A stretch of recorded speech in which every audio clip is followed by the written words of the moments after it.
Yes, good evening. Welcome to the first ever episode of the Spurs 5. Stel from Tottenham away, Savva from Football Heritage TV, Lubo from wherever you can find him, and more importantly from X, Sean from Spurs Talk Show, Johnny Ham, everyone knows Johnny from Football Inc. And guys, everyone excited? Everyone happy about the new venture? We all good? Yeah, mate. All good. Not so happy about that intro music though. That was a little bit soppy, wasn't it, to start off with? Yeah, it was. That needs to change. Yeah, we'll get a countdown. We'll get a countdown, but can I just say, right? This is the YouTube conglomerate, right? Forcing innocent people to watch our content, right? And apologies to all of you innocent people out there who have been forced into this. I hope you get through the next 2 hours. It could be painful. It could be joyous. Enjoy every minute of it. Yeah, absolutely. Yeah, we're definitely forcing people. Guys and girls, as we all said, welcome to the Spurs 5 panel show twice a week. It's going to be at 8 p.m. on a Monday, 8 p.m. on a Thursday. There's going to be some uploads, pre-game, post-game, nothing too crazy. And listen, all we ask in the chat is join in, talk football, keep it clean. Yeah, we don't want to be blocking people. We want to start as you mean to go on. And if anyone hasn't subscribed, please do. There's 1,000 of you in here already. So welcome to the show. Let's get straight into it, shall we, lads? We don't need to say anything else. Let's talk football, shall we? Guys, it's been a very slow transfer window for Tottenham so far, but we have had some news in the last 24 hours that Son, our captain's son, might be going to LAFC, who, by the way, their biggest ever transfer of signing a player is about £9.5 million. So I don't know what they're thinking they're paying for Son. But let me start with Stel in the top left. Stel, Son, is it the right time to go? Is he still better than anything else we've got? What are we saying? You selling him or not? First of all, good to be on the channel. Good evening, everyone watching the show and everyone that watches this on the replay. I'm a little bit disappointed to be on this channel because I've taken a month off and I've been playing my favourite board game, Monopoly. So I'm a bit disappointed to not be playing Monopoly anymore. But I'm here. I'm here instead on YouTube. Very good. Nice. Yeah, look, Sonny for me. I hope we sell him. I genuinely hope we sell him because he has been one of our best players over the last decade. The last 2 years, he hasn't quite been the same player. I know there's going to be stats that people can pull out and say, but hold on, look at this, look at that. He's still assisting, scoring. Fair enough, but he's not been the same player. And I think every player comes to the end of their journey at a club. And I would love to see Sonny leave because it means he leaves on a high. He leaves as captain of the club who lifted the Europa Cup. He leaves as a legend, which he will be for many of us fans because he's part of a squad that won a trophy. And rather than leaving on any, he should have left ages ago. Why didn't we sell him when we could have got more money? He leaves now in good spirits. If he stays, I fear we're not going to see him get better. In fact, I think he's going to stagnate further. And fans will start booing him and calling him out. And I don't want that because he's, like I said, he's a legend. To me, he's a legend. So I'd like to see Sonny sold. If we're going to build a team for the future, and let's see, because we're always building a project, then we just kind of cut off the project after 18 months. So I'm still not convinced about this one, but I'm sure we'll get into it and disagree and agree. But I don't see Sonny as part of a future project. If we're serious, as Daniel said, to build a team that's going to win the Premier League and the Champions League. Daniel? Well, he said we're going to win the Premier League. You and Daniel. Stel's leaving in now. Stel's leaving in just for this new channel. He's leaving in. Me and Daniel. I don't think I've ever heard you call him Daniel. It's taken 4 years to figure out the truth, eh? He's my chairman. My chairman. Daniel. If I've got to be that careful with what I say, I'm bringing a lawyer on every single show and proofread what I'm going to say. Look, Daniel said that we're going to win the league. He said we're going to win the Premier League, the Champions League. If we're going to build a team to do it, I don't see how Sonny's part of that or any of the older guard like Ben Davies and so on. So, yeah, to answer your question, I think we should sell Son and let him leave on a high. Don't let him stick around. Can I say, Savva, but in all honesty, right, with the LA thing, right, as I was saying to Sean, and we've discussed it on Football Link, there's only one way this deal gets done, similar to the deals that were done with David Beckham and Messi, whereby they give them a percentage of the shirt sales and the ability for any uplift in attendances and overall merchandise, and the ability to buy a stake in the actual club itself. Messi was allowed to buy a 1% stake in Inter Miami for 12 million per 1 or 2%. The unusual thing with Sonny, he's not like your usual footballer, because normally a footballer will come with a bit of his fan base of people who love him, but he comes with a whole nation. So when you say quite rightly that the biggest deal that's been done with LA is only £9 million, I think this deal is done forward, maybe financed, with the hope that they're going to be bringing in millions and millions in shirt sales, large Korean community out in Los Angeles and out in America in general. And I think this makes a lot of sense.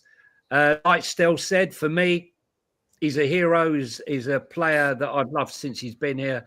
Who didn't love the partnership between Sonny and Harry Kane? It was magical. I think it's probably the best partnership there's been for goals and assists in the Premier League history. But everything has to end. And as Stel also said, to end on a high, walk away with the trophy, kissing the trophy, and achieving that 10-year dream of actually winning silverware for the club. Hold his head up high, and doesn't cock block the rest of the players we've got coming through.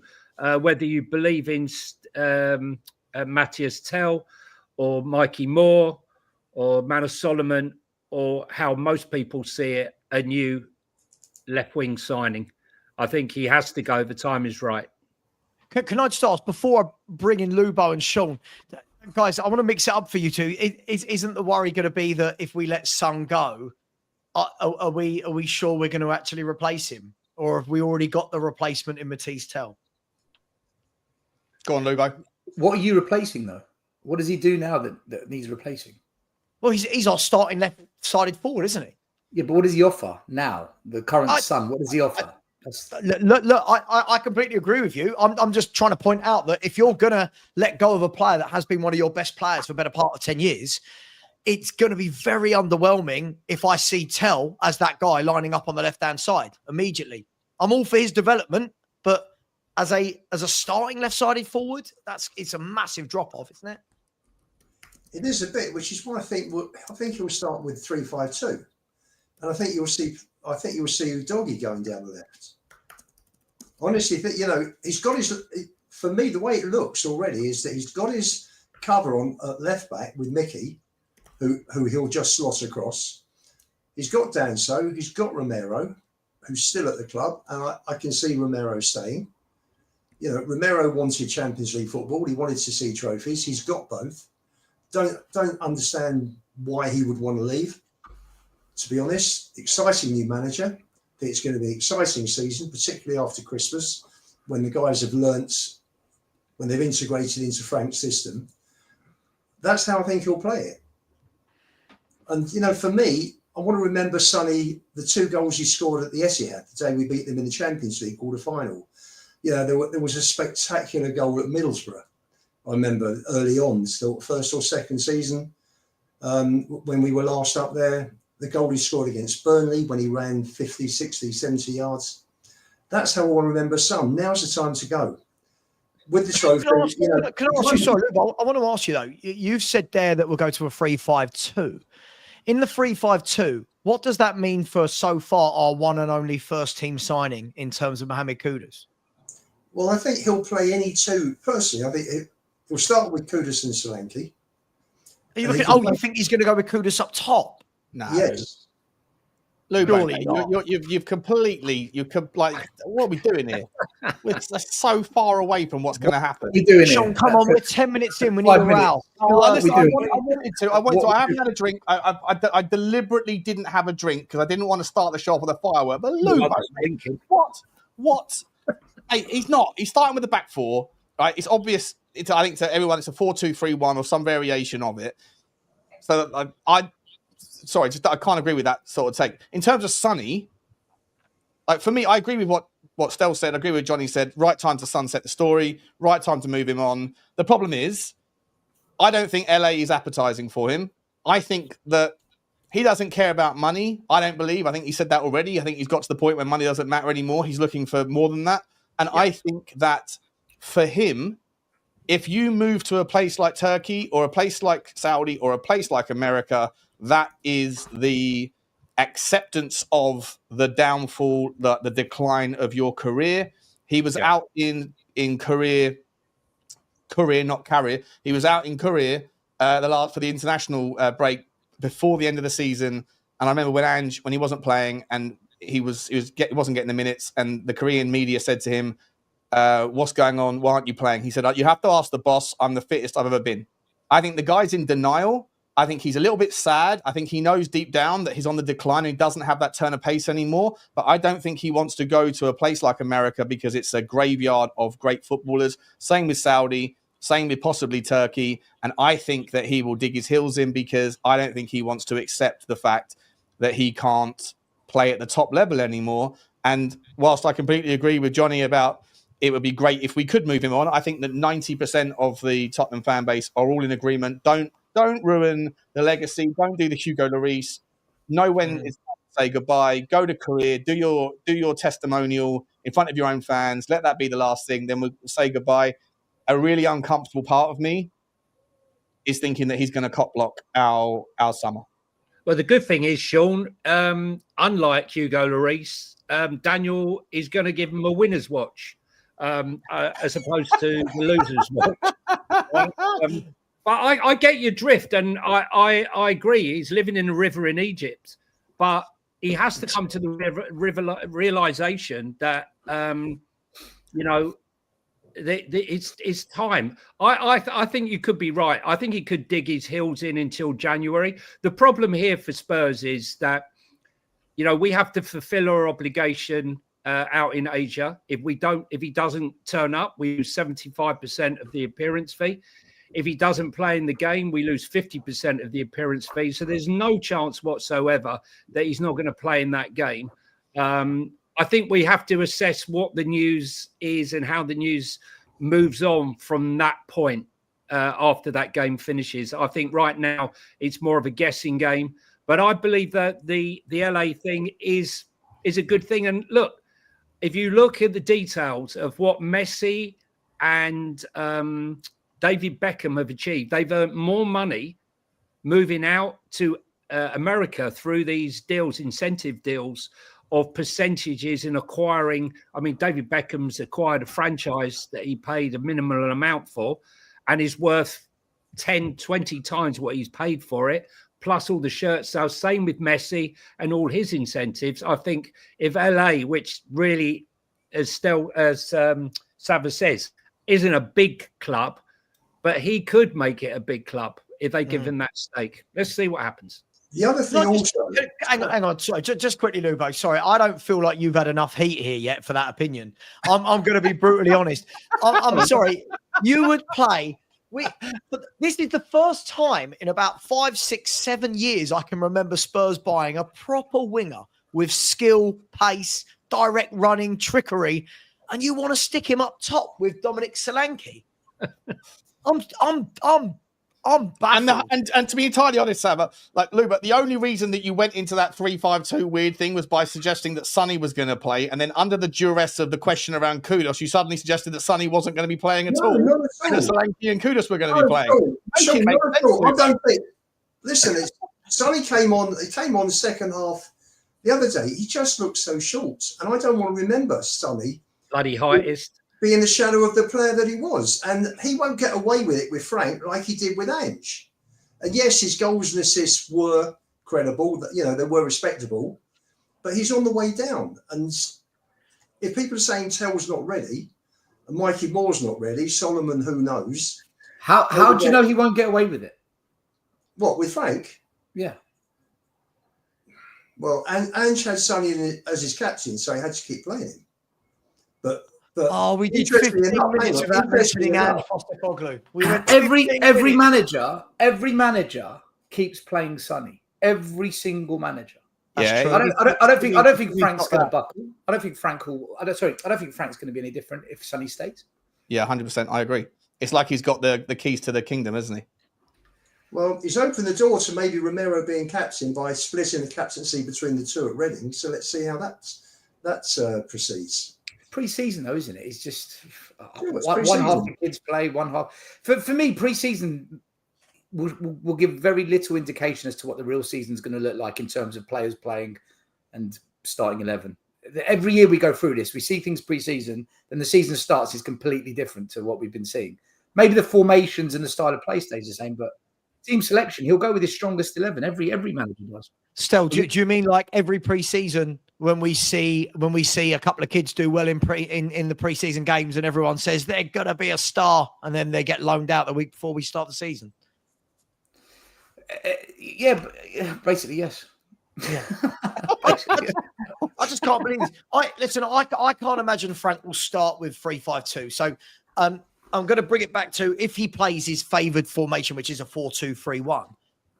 I'm in two minds. I'm happy for Son to go. My worry is, will they replace him? They've got to go out for me if they sell Son. It's got to be a Mikatadze. If I've hopefully said the name right, it's got to be a Matoma. It's got, you know what I mean? It's got to be someone that. Mikatadze, by the way, is. Class. He's not just. I genuinely think that guy would be a revelation in the Premier League. Yeah, I think he'd be a revelation in the Premier League. I think he'd be someone that everyone's like, when he first arrives, most people that have forgotten Euro 2024 would go, "Who have Tottenham signed?" And then in 6 weeks, everyone's like, "Oh my God, who's that guy? Why didn't we get him?" I'd be so disappointed if he stays at Lyon. Apparently, he's happy at Lyon. Apparently, Lyon don't want to sell him. But then Lyon have just got to create a batshit crazy owner who decides to take 90 million quid out of their club's accounts, transfer it via a bank transfer to their the owner's other club in Brazil, so he can buy a couple of players to make them win the Copa Libertadores and then do some shenanigans to move it back later. Texter, our famous guy. Texter is an absolute lunatic. How he gets away with that stuff is crazy. But do you agree, Sean? It's got to be. I think we need to get to a place where both our wide men are dangerous. You know what I mean? Because at the moment, exactly. I can see what will happen. At the moment, I can see that what we will do, I know it's early doors, is we're going to get it to Kudus at every opportunity because he's the guy that can drag you up the pitch. He's the guy with the trickery.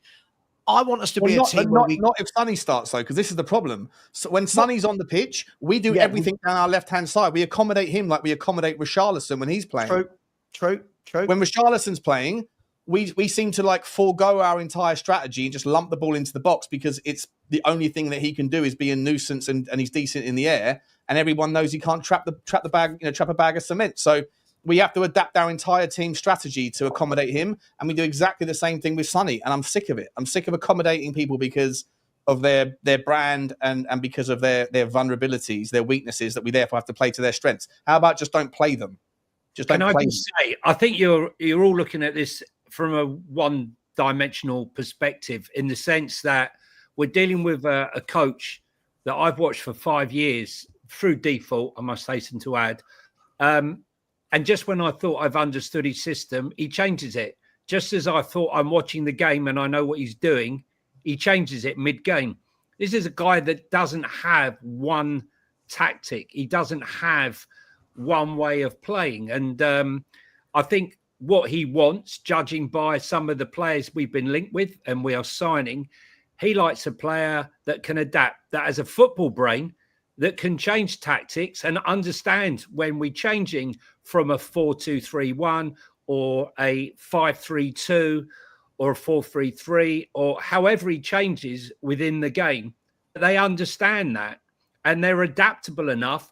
If we get an injury or something happens during the game, and he can the tactics need to be changed. So you need to be able to be fluid in understanding the tactics. And I think that's what we're so used to. Ange Postecoglou, his one way of playing football up until the injuries came along, that we're sort of stuck in that 2-year rut. And I think, you've got to get your head out of that sort of one-dimensional approach to the game, because that isn't going to happen. I think we're going to come here to watch the first game, and we're going to say, all right, he's set up like this, and then the next game, well, he's going to do this, and then find he doesn't, because he would change tactics depending on who we're playing, and he would look to exploit any weaknesses and negate any of their strengths. And that, for me, is Thomas Frank's strength, and, in my opinion, Ange Postecoglou's weakness. But we shall see. So I think adaptability in the signings that we make is really important, and why you're looking at players we can sign, or we're looking to sign, that can play in more than one position. Mm-hmm. Well, it's going to be interesting with tactics, because we're going from Burnley to Man City, first 2 games. So got PSG before that, mate. Yeah. Yeah. Can we do the Chelsea, Lubo? Can we just figure out a recipe that just like nullifies the beef that is PSG, the beast that is PSG, or are we going to get our asses handed to us? Sure. I don't want to trigger everyone, but I'm going to trigger you all. I've been told, right, and again, let's wait and see. I'm going to wait and see. I'm not going to say yes or no as to what I think is going to happen, but I thought Ange is going to coach everyone, and he's going to develop players. So any concerns, Thomas Frank, any concerns we've got? Ange on the mind there, Stel. You got. Did I say Ange? Ange. Can we edit that out? Can we edit that out later on? Can we edit that? Who's in charge of editing the video? Just edit that bit. Yeah, I was told that this is one thing that a lot of people have been talking about on multiple channels, not just you guys, that Frank is a really, really good coach. Therefore, surely he can develop some existing players. He can bring through the youth and develop the youngsters, because he's really good with that, because he was a youth coach as well, wasn't he? Before he became a professional. So was Cochrane, at Man United. Cochrane's going to be the biggest. I think Cochrane's a bigger deal than Thomas Frank, personally. So we shouldn't really be too consumed by transfers right now. We should just wait and see. If we sell some, we sell some. Develop the existing players. You got Mikey Moore, develop him. Here we go. Right? No, you're all saying no. Hang on. Just because you bring in a good coach. This is what we criticised Ange for. We all criticised Ange for this. We all said who's he developed. We all said but that we can't roll every issue into one thing. Like, one of the reasons why people like me didn't like Ange, because he can't coach. That doesn't mean that whoever I want coming in to take over Tottenham, I go, right, don't buy any more players, coach. I think there are going to be players there that whoever it is, whether it was Frank, Guardiola, whoever's managing, will go, I can coach this guy. I'll coach them better. But there are other positions where you look at, and we all know we need better. Yeah, but we all said this team is better than what we're seeing. It should be much higher up the table if they had a 100% it is. It will be. Right, so therefore, coach these players to be. Hang on. No, but like you can't have it both ways. No, I don't want it both ways. You can't, because one contradicts the other. Within the context of this squad has so much more about it than we got out of it last season. Within that context, I didn't blame Ange for this, by the way. I blamed the board and Conte for not fixing the biggest hole in our squad that has been there for years and years and years, is the inability and the lack of urgency in replacing a Wanyama or a Dembele, like replacing a guy that can do a defensive block and sit and protect that line. The absence of him is like Manchester City without Rodri. There is only so much you can do, no matter how much polishing you can do of that lump of coal into a diamond. If you don't have the 6, which for me is the most important by far, which is why I get annoyed with this. Like, why are we waiting around for Marinakis finishes McDonald's so that we can pick up the phone and sort out Morgan Gibbs-White. I don't even care that much about Morgan Gibbs-White. Yes, he's an improvement on what we have, but he is not the best place and the best way to spend 60 million quid. We should be going after a 6. That should have been the first dog out of the trap should have been a 6. And it should have been 3 years ago under Conte. The inability to fix that means that I don't care what you coach, how much you get out of the rest of them, unless you go and get a better 6 than Bissouma. Sean, you're happy with nothing materially changes. The thing Sean, is, look, you're happy with the Tell signing, aren't you? I like Matisse Tell, yeah. Yeah, we like it. But you're happy to see us spend 35 million there, but then now you're talking I also said it wasn't the priority. I'm happy with the player. I like the player. I think we'll see a good. But it wasn't. The priority for me, and you can check the tapes. I've been saying it for 3 years. I've been saying it as long as the Bible. Go and get me a monster 6. No, we all agree. I think we all agree. I think every Spurs fan with a brain cell knows we need a proper 6. I think all of us. There's not going to be a disagreement there, is there? We need a 6. The thing is, Stel, right? When I look at Spurs over the last 2 years, right, bar one player who developed organically, not one player progressed under Ange Postecoglou, in my opinion, right? Most of the squad regressed. 22 defeats tells you we had regression. I don't disagree, by the way. So when I look at a hands-on coach, for example, if I look at Oliver Glasner, okay, at Crystal Palace, and I look at someone like Ismail Sarr, right, who was going nowhere in his career. He peaked so early and then went off the rails at what he was doing. Look at someone like Mateta, who couldn't hit a barn door, and then suddenly hands-on coaching turns him round. He gets rid of Anderson, right, for 35 million, brings in Lacroix. Suddenly Lacroix's performing, like there's no tomorrow, right? Look at Walton. He stepped up. Top coaches develop players. So your point, Stel, I agree with that. I expect to see progression and hands-on coaching and the understanding of their responsibility as a footballer to the team, the understanding of relationships between players and how important it is that the right back understands what the right winger's doing, what the midfielders, and that's why he's very much in on triangles, Thomas Frank.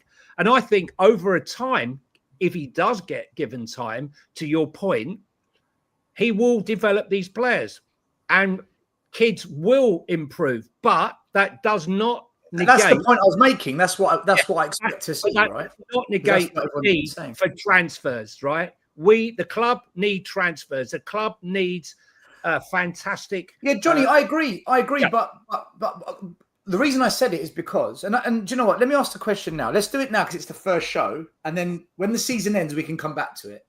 If we weren't to sign any more players, and we were just to go with the current squad as it is, with the signing of Tell and Kudus, I'm sure we'll sign another player. I'm sure we will.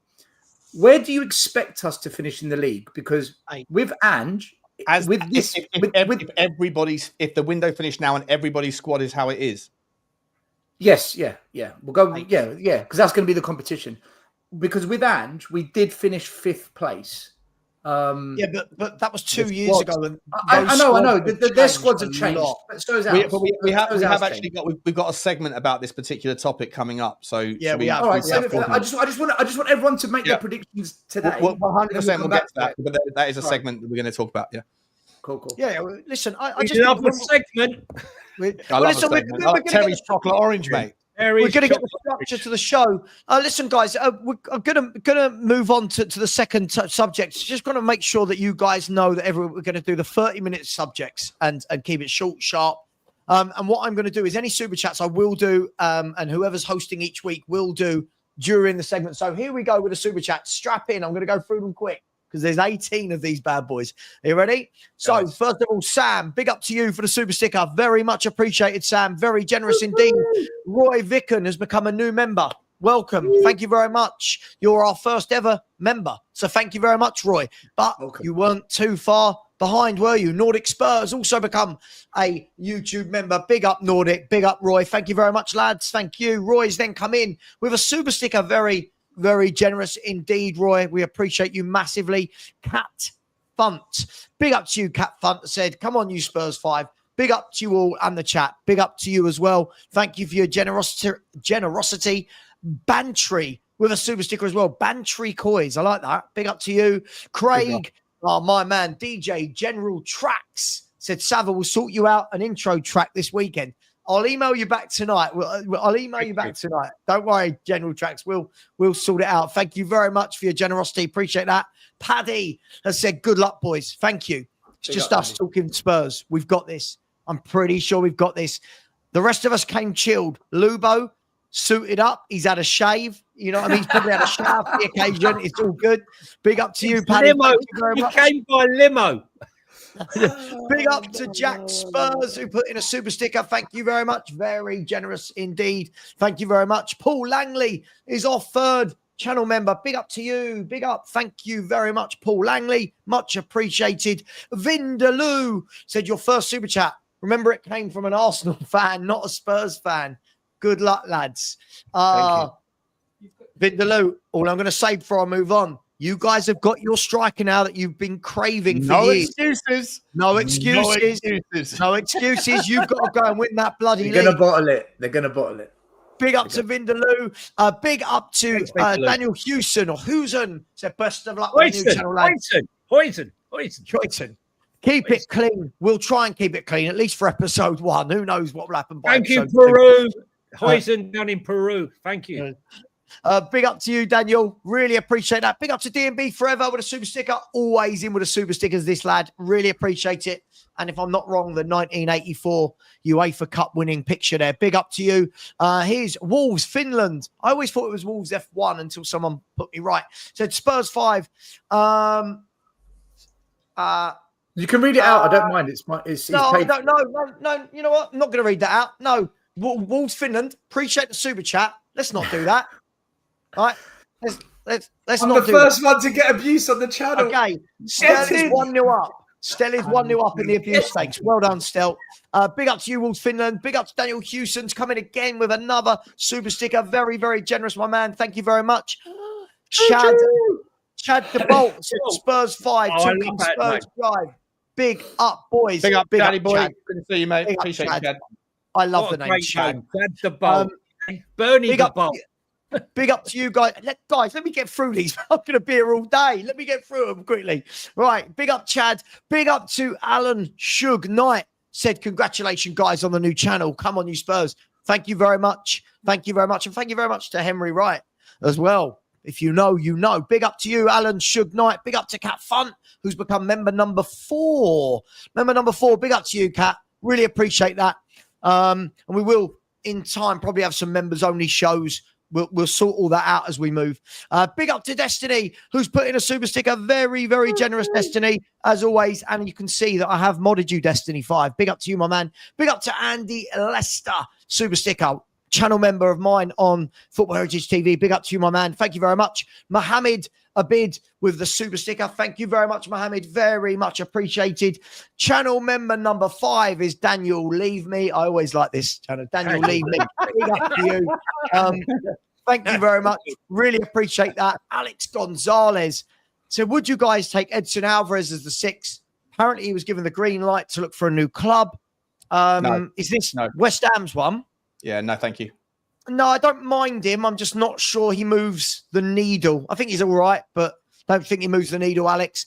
Big up to Phil COYS, a fellow Tell lover with Sean. There he is. Big up to you, Phil. Much love, mate. Thank you very much for the generosity. Dean Law for the super. This is much more than 18. Big up, Dean Law. Thank you very much for the super sticker. Really appreciate you, my man. Thank you very much. Paul Langley, who's a channel member, has said, who will be left off the plane for the tour?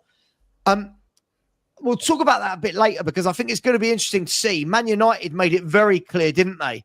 These people are not on the plane. See you later. We should probably add that into the youth team segment.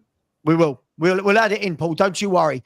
Don't you worry. Big up, Paul. Thank you very much. My man, Artist T. How you doing, bro? It said, cage match between this entire panel. One man standing, everyone else knocked out. Who wins? Lubo. My money's on Lubo.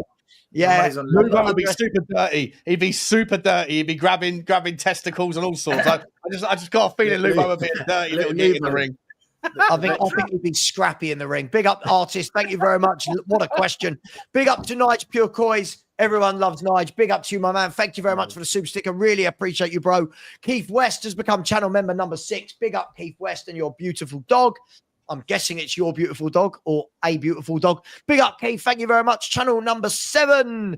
Channel member number 7, Tony. My man, Tony, out there in Sweden. Big up, Tony. Hope you're well, my man. And hey, Dor. The last one in this segment, last 2 in this segment. Big up to Mark with a super sticker. Thank you very much, Mark. Really appreciate that. And big up to Tom Martin. Really appreciate that. Thank you very much, guys. Moving on. The next topic, guys, is this. The top 4. Are they leaving Spurs for dust? Are the top 4 leaving Spurs for dust? Yeah. I'll be real quick on this one.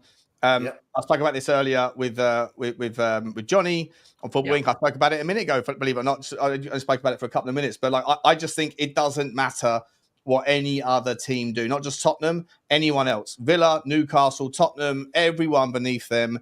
I don't care if £200 million is spent by Tottenham this summer on top of what we've already spent. I still think that Tottenham could have the best window that we have ever had.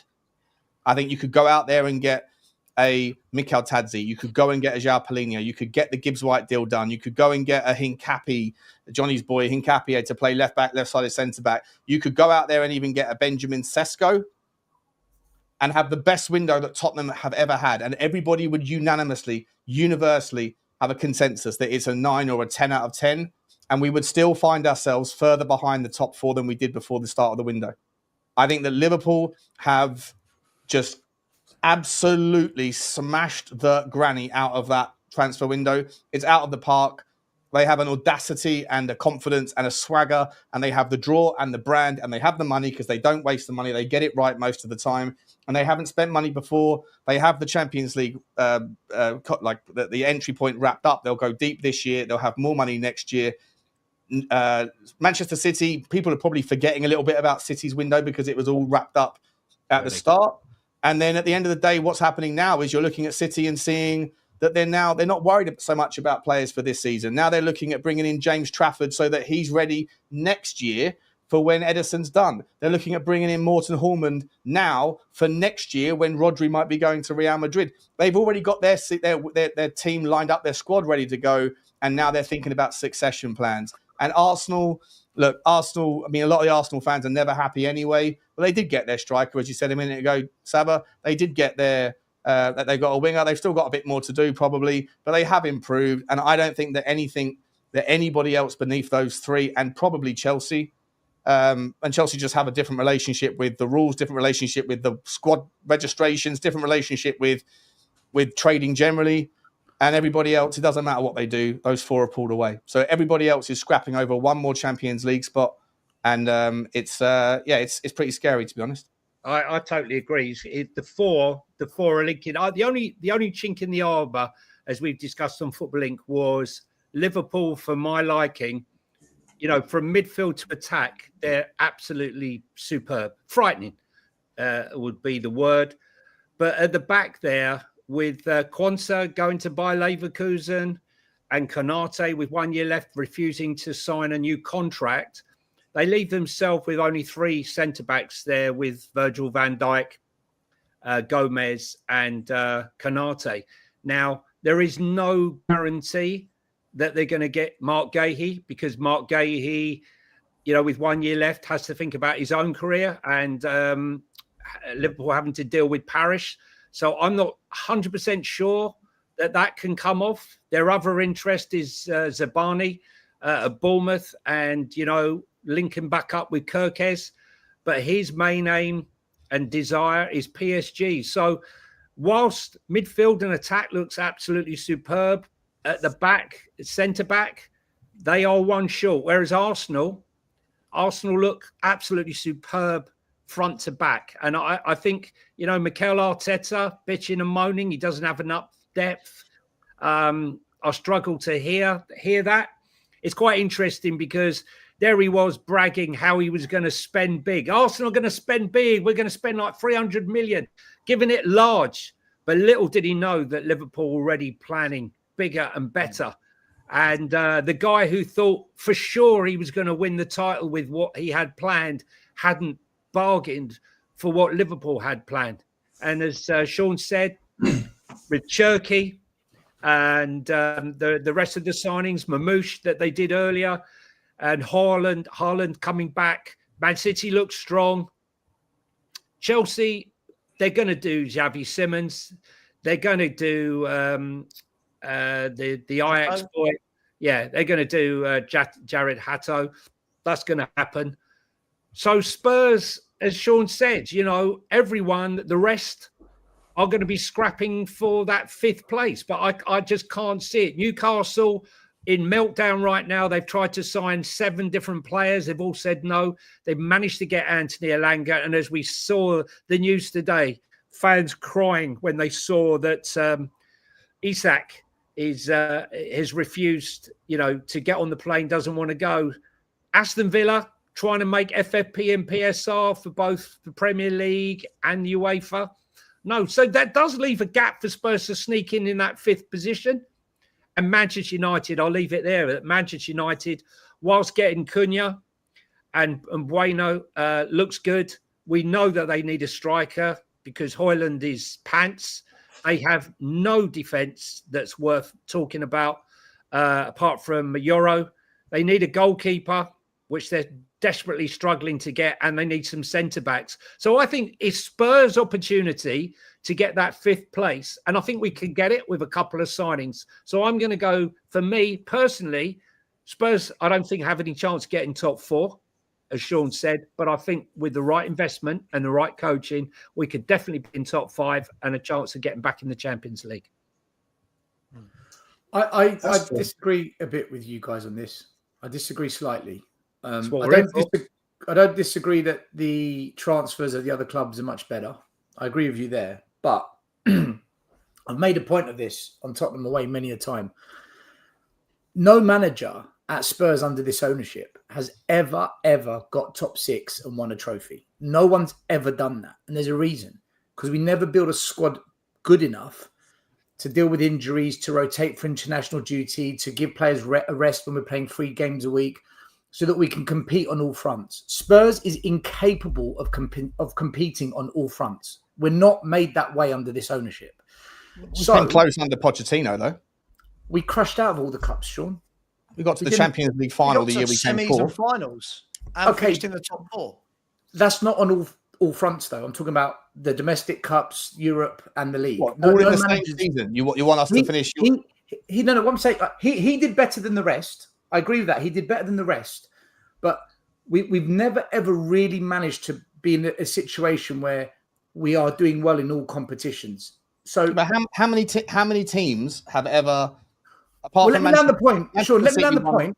Land the point. Then put your question to me. That's okay. If we have a cracking transfer window, let's make that assumption. We sign another dynamic winger, a proper striker, one that's got 20, 25 goals in him in the league, a number 6, and maybe some kind of defensive cover if we need it in the wing backs. Let's say we buy 4 or 5 really good players. If we just strategize on the league only, I think we can get top 4. If we just focus on the league, maybe 1 domestic cup. But if we try Champions League, which I think is pointless for us this year, we're not going to win it. If we really focus all out on that league, and yes, we mug off a few cups, which is not what I want us to do, but I'm saying if we did that, then I think we do get top 4. I think we can challenge for it. I think we are. That I don't know, Savva, but I do know of those 4 teams that we are all saying are ahead of us, one of them's going to come unstuck trying to juggle the whole season. Like we always come unstuck. Not always, but most occasions. We can capitalize I don't disagree with that if we focus just on the league. We're not going to do that, but that's where I think we can get top 4 because the squad is capable. If Thomas Frank gets top 4, he needs a statue outside the ground. I think we are so far away from the top 4. It is unreal. Like I don't think we are. It's not if we crush out of everything. Not if we injury crash out of pending. everything. Even if we crash out, look at the squads they're building. Have you noticed all of the big four right now? They're not going to juggle every competition, all of them. I don't think they can. But They got you say depth. that. Look at all of the big four right now. They are all buying 5, 6, 7 players. They're The problem building. is though, Hang on. They're But building a how squad. big Let They're him building land. squads, sorry. right? They're building squads, and you look at Chelsea, right? Chelsea going to get another defender in Jarrell Hatto. They've already got 4 or 5 centre halves. They've already got loads of fullbacks. They've got top midfielders that they can rotate. They're bringing in forward options. You know they're going to bring in another top forward throughout this window. Arsenal now are getting depth, which is something they've not had before. Liverpool have got an abundance of depth now. Man City can put out 2 first 11s. I can't see how we compete in any way, shape, or form with any one of them. I do. One of them's going to have an injury crisis. One of them will have problems. One of them will. We'll see. How big would the injury crisis need to be? They've got Stel. Their squads are huge. I think. Well, look at Man City last year. Rodri got injured. They went to shit And still finished player. third. And, Yeah, but imagine they had 2 or 3 key players. It's what I'm saying. Yeah, but that wasn't the only reason they fell to shit, was it? Because of Rodri. I think there was a lot going on at Man City. That was the main reason, though, wasn't it? Him missing was a key factor to Man City's season. I think they sold last season. They sold like 3 or 4 players that contributed about 50 goal contributions, and they didn't replace them with goal contribution players last summer. Yeah, selling players like Alvarez was silly, not replacing. But they bought Doku thinking he was going to be the answer, and he hardly scored any goals. Losing Rodri for this is why I go back to that thing that Tottenham basically play without a Rodri every year, not our own version of it. We don't have anything like that, and the absence of that is magnificent. Look, sorry, Luke, before I come in and challenge. Unfortunately, this is going to go on for years and years until we get new owners. Sean said on his show to me 3 months ago, before I finished, he said, "What do you want from the summer? What's the most important thing you want from Spurs this summer?" And I said, new ownership. These clubs move further and further away from us every summer. Why? I thought your guy was now in charge, right? Hang on one second. Vinay, I believe, been told, is running the football side. He's also answerable to Lewis as well. So if you take Levy out, if Lewis isn't going to spend the big money, because we've still got 5 weeks to go to the end of the window. The next 5 weeks are key. The next 5 weeks will show whether there is any intention of pushing Spurs on as a football club by these owners. But 2 weeks ago, Lubo, when we thought that we'd done kudos on Morgan Gibbs-White in the same 48-hour period, you were going on all the streams saying, see what happens when Levy steps aside and we got Charrington and we got Binay in, and then as soon as suddenly it looks like it's shit, you're back to blame Levy again. No, I'm not blaming Levy. I haven't blamed that. I've taken everyone was saying, wait to the 1st of July, yada, yada, yada. 1st of July come, nothing's changed. But still, we go through this every year. Every year we go through this. When in 25 years has Levy ever spent 120 million on 3 players, which would have been the case, within a few days, should I say, which would have been the case if the Gibbs-White transfer had gone through. It's never happened before. Okay, right. So on that back, so I'm confused right now because I think you got Stel that's saying nothing's changed. We know how Stel feels. He's Levy, and it's absolutely fine. You got Lubo that's always had a problem with the owners until things look like they're changing, and then suddenly you're giving credit to the new custodians until that falls apart, and then suddenly we're back to Levy's fault. Sure. Like, it's going back to the same thing where it's when things go right, it's never on Daniel Levy. When things go wrong, it's still Daniel Levy. I've taken Levy out of the equation. Levy said he wants to win the Premier League, and you've said we are miles off of it. Who, me?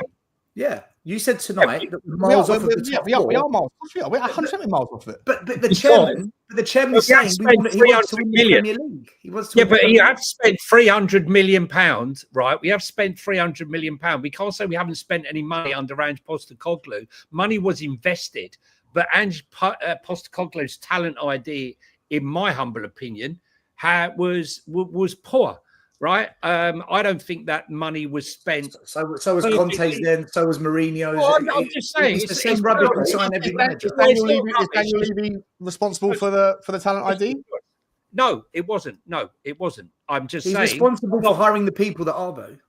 No, but hang on a second. What I'm saying to you is, right. He imposes the criteria they have to work on. We hadn't spent any money. We hadn't spent any money for years when the stadium was built, right? And then what happened? I'm no Daniel Levy fan, right? Everyone knows that. But at the same time, he invested under Steve Hitchin, right? That absolutely useless idiot who was entrusted. And what did he buy? Our first big splurge on Ndombele, Lo Celso, Sessegnon and Jack Clark, right? What do we get out of that? Sessegnon was a club signing. That was a club signing. But it doesn't matter, right? What I'm saying to you is... It does, because we're forcing players or managers when they don't want money. How do you know he's a club signing? We all, why is it any player who's not very good in the club? Are they all club signing? No, I said Sessegnon is. I know he is, because the recruitment team in the academy wanted Sessegnon and his brother when they were both kids, but they were advised to stay at Fulham, which was the right thing to do for them. And then later on, the academy went in for them again. The only ones that aren't club signings, guys, the only ones that aren't club signings are year-long loans without commitment. So Ivan Perisic wasn't a club signing. That was a Conte signing. That was a guy for Conte, because we know what happens, right? You just know the rules. Every owner knows the rules, that the manager is likely to stay for 18 months. If you buy someone on a 5-year contract, they're likely to see at least 2, if not 3, sometimes, God forbid, 4 managers in their first contract. So every player that is signed on a long-term contract is a club signing, and the manager has to be a part of the story, but he's not he can't be the overarching decision maker. But if you sign a player on a loan, like Timo Werner, that's an Ange Postecoglou signing, not a club signing. Not once, twice. And the thing is, you cannot, in my opinion, you cannot back a manager 100%. You can't back a manager 100%, because, as Sean says, a manager's lifelong is basically 18 months on average. Therefore, so every manager we hire makes stupid signings then, and yet when they go to other clubs, they make good signings. Then what are we saying? Because I've just said to you, right, you're not going to tell me that the money spent under Steve Hitchin was money well spent. Had that money that had been invested in the club... Hitchin got a deal for Skriniar, and we didn't want to pay the money. Hitchin got Skriniar. He got a deal for Skriniar. We didn't want to sign him, Johnny. I'm not listening to anything about Steve Hitchin. He was an absolute pile of shit, and he couldn't even get a fucking job. Because he's got one hand tied behind his back. He's begging for a job, mate. I know for a fact. He couldn't get Paratici signed Emerson Royale. Couldn't get a job, mate. Couldn't get a job in football. Okay? What I'm saying to you, he got a job in an agency eventually. My point here is that had that money been spent, and you have an asset, so right now, the money that was invested by Paratici in the likes of Papasar, 12 million, Destiny Udogie, 15 million. I could go on. Benton Cole, 17 million. Who signed Mateus Tell for 35 million? Because Ange was sacked. And I just finished. My point is, those assets have an intrinsic value right now. In fact, they're worth more money now than when we bought them. With the money we spent under Steve Hitchin, none of it was worth 1 penny. We lost money on every single asset. We got a bit of money back for Jack Clark, and we were meant to get a bit of money back for Lo Celso in Johnny Cardoso, and we couldn't even get that deal done properly. So what I'm saying, so why is it when Mourinho is manager, we blame Hitchin? But when Lange is taking Hitchin's role, we're blaming Ange. Surely we've got to be consistent. If we're going to blame anyone, for the loan deal. I'm happy to agree. It's a combination of manager, chairman, and football director. Between the three of them, it doesn't ever seem to work at Spurs. And the scouts, right? Well, scouts do what the director. Okay, you can put the scouts in, but I think the scouts do the best they can with the criteria they're given. I think they've got very difficult criteria to work on. Look, the premise of my argument is based on just the reality of the situation. The average tenure of a Premier League manager is 18 months, give or take. Some years slightly more, some years slightly less. Some years, 2 years ago, it was like 13 months, right? And so if you're signing a player on a 5 or 6 year deal, especially a young player, then the manager has to be on board. He goes, this is what I want. And the club say, okay, cool. But this is what we need to also be doing. So it's a combination. I hope it's not 80-20. I hope it's 50-50. I hope it's 60-40, something that's reasonable, where the manager gets heard enough and that there's actually just some continuity. You look at Newcastle United, not to get off the topic here, but Eddie Howe, as great a manager as he is, has always had a horrendous relationship with every director of football that he has worked with, every single one. And so as much as he's a great manager, they all end up leaving. They all end up leaving because they can't work with him. He demands things for himself, and directors of football are employed on a longer-term contract, and they're therefore looking for longer-term things. When it comes to loan deals, I believe the argument is stronger. I'm not saying it is all the time, but I think it leans more towards, we'll get you this guy because you say you want him and you need him now. But if it's on a loan deal, unless it's got an obligation, and I think Matisse Tel was a club signing, but a loan without an obligation, like Ivan Perisic, like a Danjuma, like a Timo Werner, I think those things lean more towards the manager's flavor, who still have to work within the remit of what the club allow them to work with. I'll give you that. But I think loan deals, because they have a tenure of a year, I think it's more likely that the manager has a final say on that than whether or not the club whether the manager has a final say on Oliver Boast or whoever else is coming in. The guy from Ireland, whatever his name. Sean, if you talk at Mason Mealy, you're talking about Mason Mealy, for example, yeah. If you look at the signings that Ange made, there were 20 signings if you include Werner twice. Out of the 18 players who were purchased, 4 went straight into the first team, of which 3 of them, Maddison, Van der Ven and Johnson, were in the first window. And out of the next 3 windows, there was only Solanke that went straight into the first team. So Archie Gray not count? No, Archie Gray doesn't count. Archie Gray was Bergvall? No.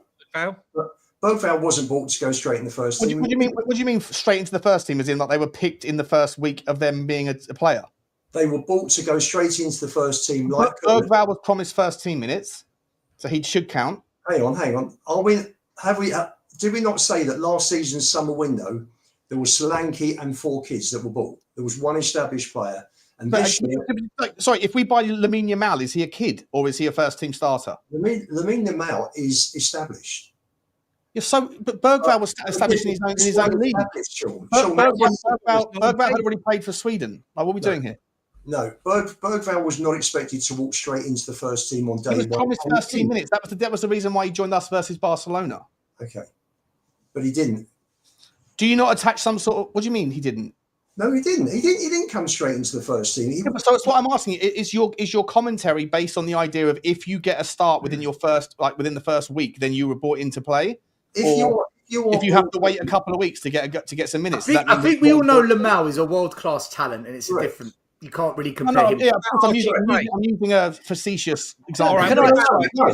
But if we buy Paulinho, he comes straight in. If we buy Morgan Gibbs-White, he comes straight in. These are the players.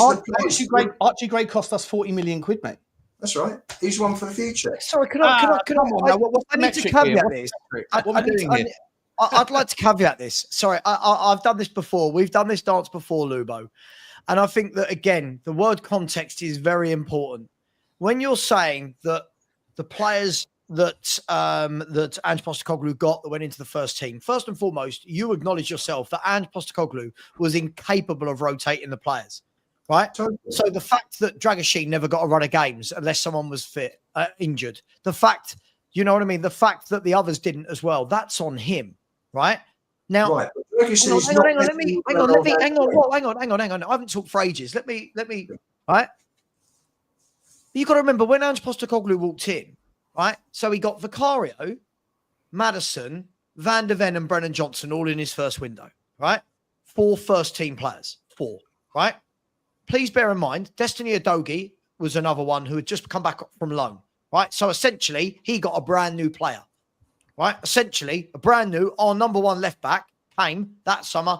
He went straight into the 11. So another one, right? If you then look throughout the rest of the team, right? Porro had a handful of games at the end of that season where it was a mess under Conte, Stellini, Mason. So Porro was basically like a brand new footballer as well.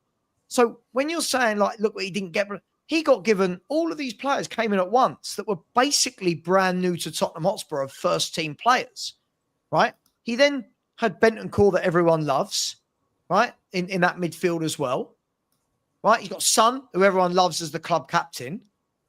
I'm not really sure when we want to excuse this is a manager that came out and said he wanted these players. This is a manager that came out and said he didn't want to sign senior pros. This is a manager that said he didn't want to buy leaders. So I'm not sure where the revisionism is, that just because the manager didn't play any of them means that they weren't first team starters. Because according to you, we can't get better than Van der Ven and Romero. Porro's great. Udogi's great. Vicario's great. Yeah. Bentancur's great. Solanke you like. Son. So where was these first team players meant to come in and play? Well, you've got to bring players in that are there in the squads that just slot in. You know, City seems to find players who come into a squad, player gets injured, another player comes back in.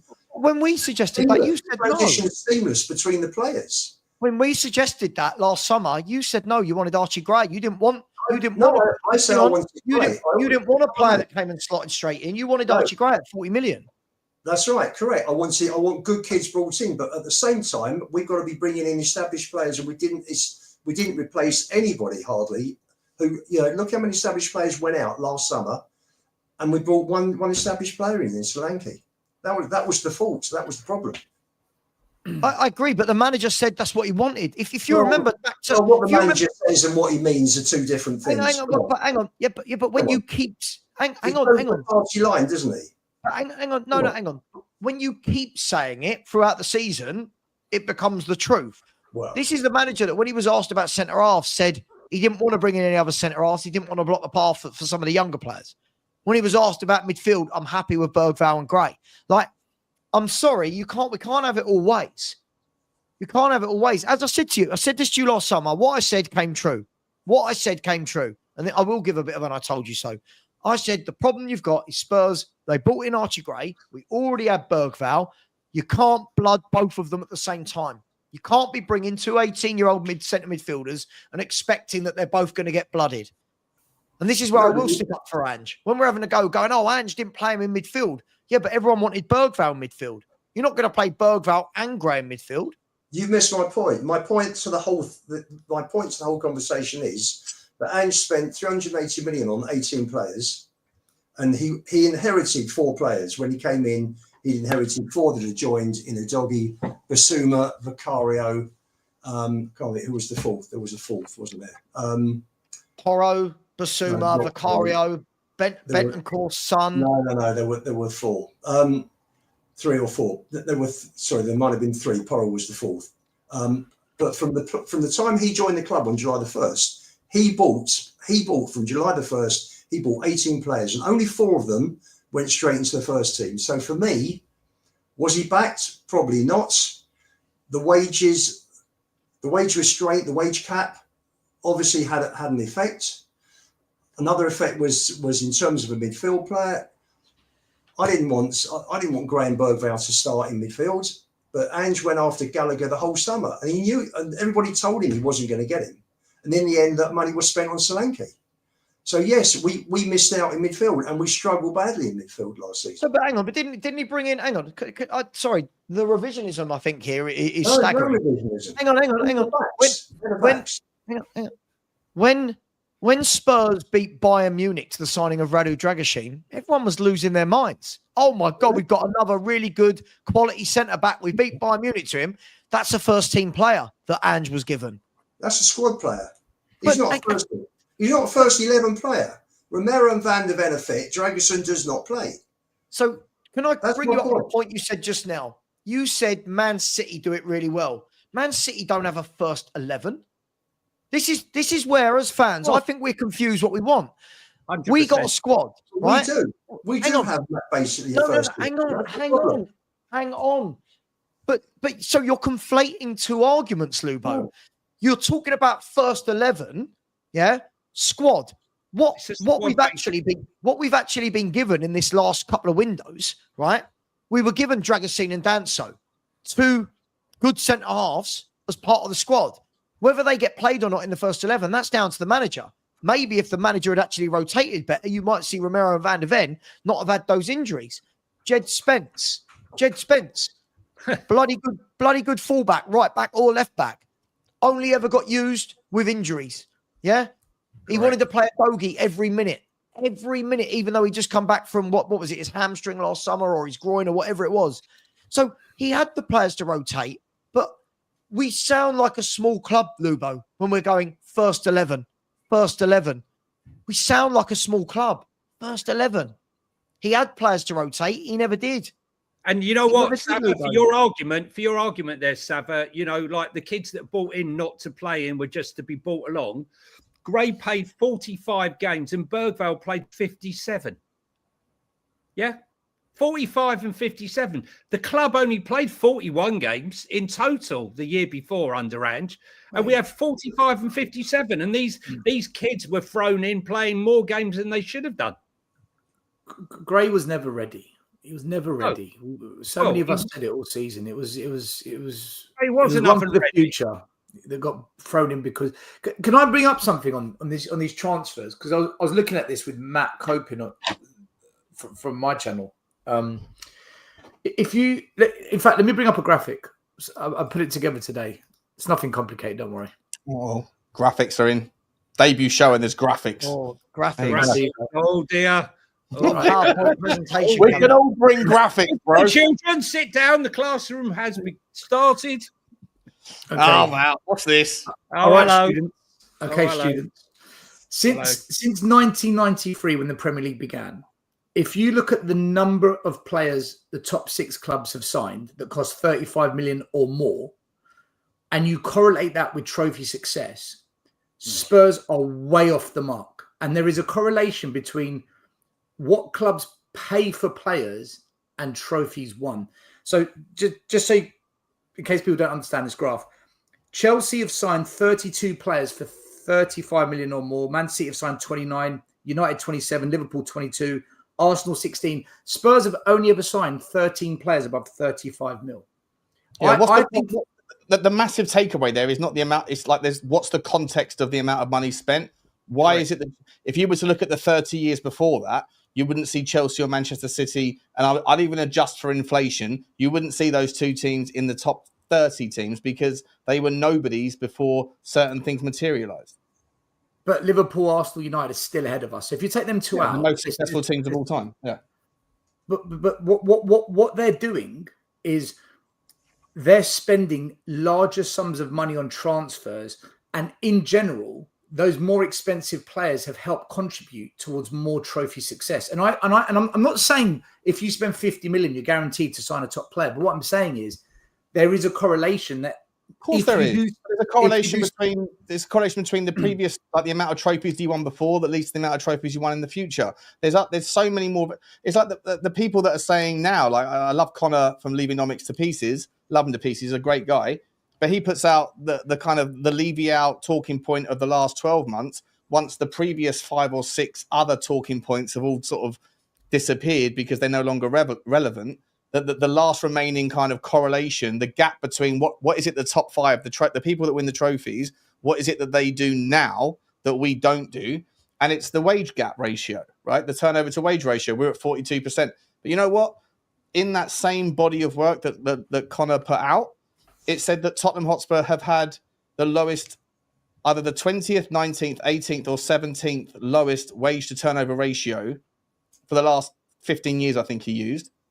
And so what does that mean? Well, he goes, yes, there is a correlation between the wage to turnover ratio between the teams that win and Tottenham, but the other teams that also don't win also have a wage to turnover ratio that is significantly higher than Tottenham. So the correlation, when you're using Tottenham and comparing it to the teams that win, any metric could be used, apart from the ones that look very similar, could be used as a point of difference. But there's also the same things overlap for the other teams that are also unsuccessful as well.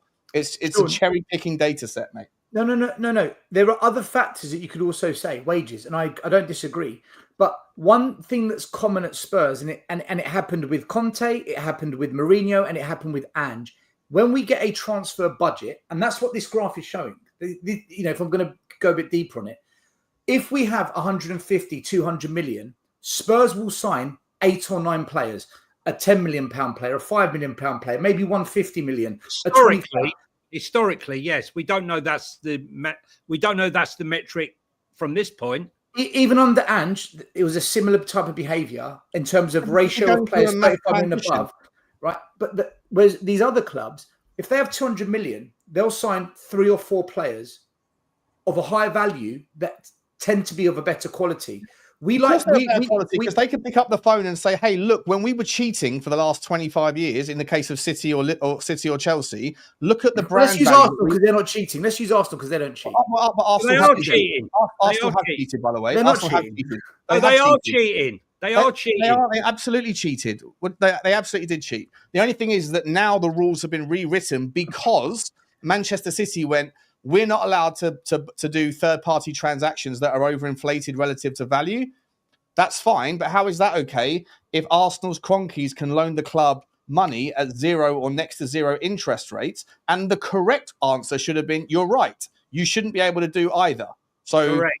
Arsenal shouldn't be able to do it, and neither should Manchester City. But the Premier League did what the Premier League do. We go, actually, you're right, because Arsenal can do that. Manchester City, you can do that as well. And it fucks it up for the rest of us. At the last meeting, the Premier League had a chance, right, to rewrite the rules, right, and make the rules such that Chelsea, Villa and Arsenal couldn't do what they're doing right now. If the Cronkies weren't giving them those loans at fuck all %, right, they wouldn't be able to make these signings. They would not meet FFP. And the only reason that they're doing that is because they've gone through the hard graft of paying down their stadium debt, which we are doing now. We're 10 years behind them in that cycle, more than 10 years behind them in that cycle. We are still, as a ratio of the number of players we buy in a window that are 35 million or above, still off the rest of those big 6 clubs, even now with the financial power we've got.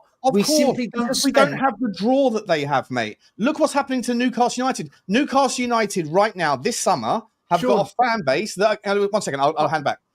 They are going apoplectic, and I am delighted because it teaches it shows everybody a fan base that has been sort of drip-fed. They've been teased by the idea of punching above their weight. Let's go after this guy. Let's go after that guy. Let's go after James Trafford. Let's go after Ekitike. Let's go after blah blah. And we're here. We're going to bring in the very best, and we're going to. If we gave £50 million to Bayern Munich to get Paulinho, do you think we get him? Paulinho, yeah, right. That's the point I'm making. Yeah, well, I think we are going to get. I think we will end up with Paulinho. Yeah, but what I'm saying is, if we just said there's the money done, we don't tend to do that. Matoma, the teams that you're talking about, they have the draw that we don't have. I disagree. We have the draw, but not for the elite players. But the Matomas, that level, which is better than what we've got, we can draw them. But what we won't do is we won't spend 40, 50 million on the Matomas, 4 of those caliber players in a window and say, that's it. Just 4 really good players. No, the reason is because if we went out and bought a 70 million player in the last 3 years, when we still had all of the deadwood of Hitchens' major mistakes, we'd have Clement Longley on loan. We wouldn't even have Clement Longley on loan. We'd have Ollie skipping the midfield, trying to pass the ball up to Rafael Leao on the left wing. What are we doing here? And he'd still be better than Archie Gray. Harry Winks and Ollie Skip in the midfield, passing the ball up to Benjamin Sesko does not equal more success. We've spent £65 million on Odegaard and Tel combined. How's about we just develop one of our own instead? Hang on, we're going to move on to that in a minute. We're going to move on to that in a minute. Can I just ask, hang on, Savva, can I just ask very quickly? I need to ask you, Stel, very quickly, mate. Have you got Matomaitis, mate? Because you've mentioned Mitoma about 5 or 6 times. I think he's a really good player that we could get. He's a really good player. I couldn't have guessed it. He is a really good player. And we could get him. Come to the end over Tel and the Werners and the Odegaards. Yeah, I agree with that. Come to the end of the second segment. All I'll add on before I do the super chats is I've always maintained it. Spurs are attractive to a group of players that live in there. Not in there. I don't want to buy in there. And Newcastle United are trying to go up here and even trying to go in that little tier that you think we're going in, and they have got nowhere. Agreed. The thing is that we might have over them is London, but look, there's always another day. Right, listen, I'm going to get these stupid chats. If you haven't subscribed, please do. I'm going to say it though, guys. We've had nearly over 1,000 subscribers in 4 days. So it's madness. Thank you very much for subscribing to us. Ready? Let's go. Big up to Tony Rodriguez, who's come back in with another super sticker. Much appreciated to you, Tony, out there in Sweden. Really appreciate that. Jeff Bargery. Big up to you, Jeff, with the super sticker as well. Really appreciate you, my man. Jay COYS with a super sticker. Much love. Thank you. Really appreciate that. Burgers 180. I love Burgers 180. Super sticker from you. Thank you very much as well. My man, Tin Man 007 in the house. I said, big up, guys. A Solanke upgrade. Yes, yes, yes, please. Yes, please. That's only my opinion, not the panels, by the way. Yes. Big up, Tim Man. We'll talk about this as we go on. Don't worry. Big up to Macaulay Routledge. Big up to you. I said, do you think Sander Berg could fill the six? I think a very underrated footballer that a lot of our fan base would turn their nose up at. Take him all day long. They Take him all day long. turn their nose up. Very good footballer. Cracking player. Really like him. Big up Macaulay. Really appreciate that. Who My does he play man for, out in America. Who does he play for? Fulham. Fulham. They signed him last year for Sheffield United. I remember saying, I'd like a cheeky bet. Nah, he's shit. Plays for Sheffield United. SOF, big up. He said, good luck with the new channel, boys. Thank you very much. Really appreciate it. It's going to be a massive success with people like yourself in the chat. Big up to you, SOF. Thank you very much. Paul A. Sands has put in a super sticker as well. Thank you very much, Paul. Love that icon, Paul. Love that icon. Yeah, I like it. It's like so angry. It's like an angry. It's how people imagine me. Savva's angry that we won a trophy. That's me, that cockerel. Big up to you, Paul. Really appreciate that. Mark has become channel member number 8, I believe, already. Big up to you, Mark. Thank you very much. Really, really appreciate that. And I'll see you on my channel again and this one very, very soon. Big up to Rob Belcher, who gifted a Spurs 5 membership. Big up to whoever got that. I'm sure they've said thank you. Rob, really appreciate that. And look at that. Jimmy Greaves. We used to have Jimmy Greaves. Now we've got Solanke. Big up to you, Rob. Really appreciate that. Tottenham Trev.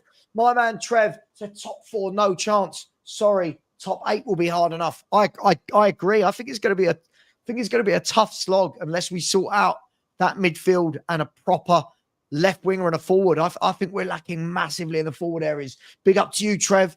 Wayne Holland, thank you very much. As always, I always like to thank Wayne, because without Wayne Holland and Leicester City, Spurs would have been relegated last year. So thank you for finishing 18th and allowing us to finish 17th. Big up, Wayne. Hope you come straight back up, because it's always good fun bantering with you. Big up, Wayne. Big up to MUFC, who said, you boys need Garnacho for 40 million. We'll talk about Garnacho maybe a bit later. I don't mind Garnacho. I think much better than Tel, but that's my opinion. Big up MUFC. Really appreciate that. We've got 5 super stickers in a row. Eureka Johnson.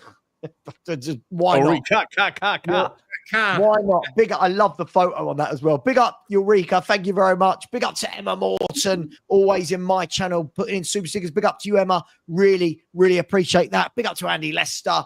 Really appreciate you as well, my man. Thank you very much. Bobby Spurs. Thank you, Bobby. Really appreciate that super sticker. And, of course, Destiny 5.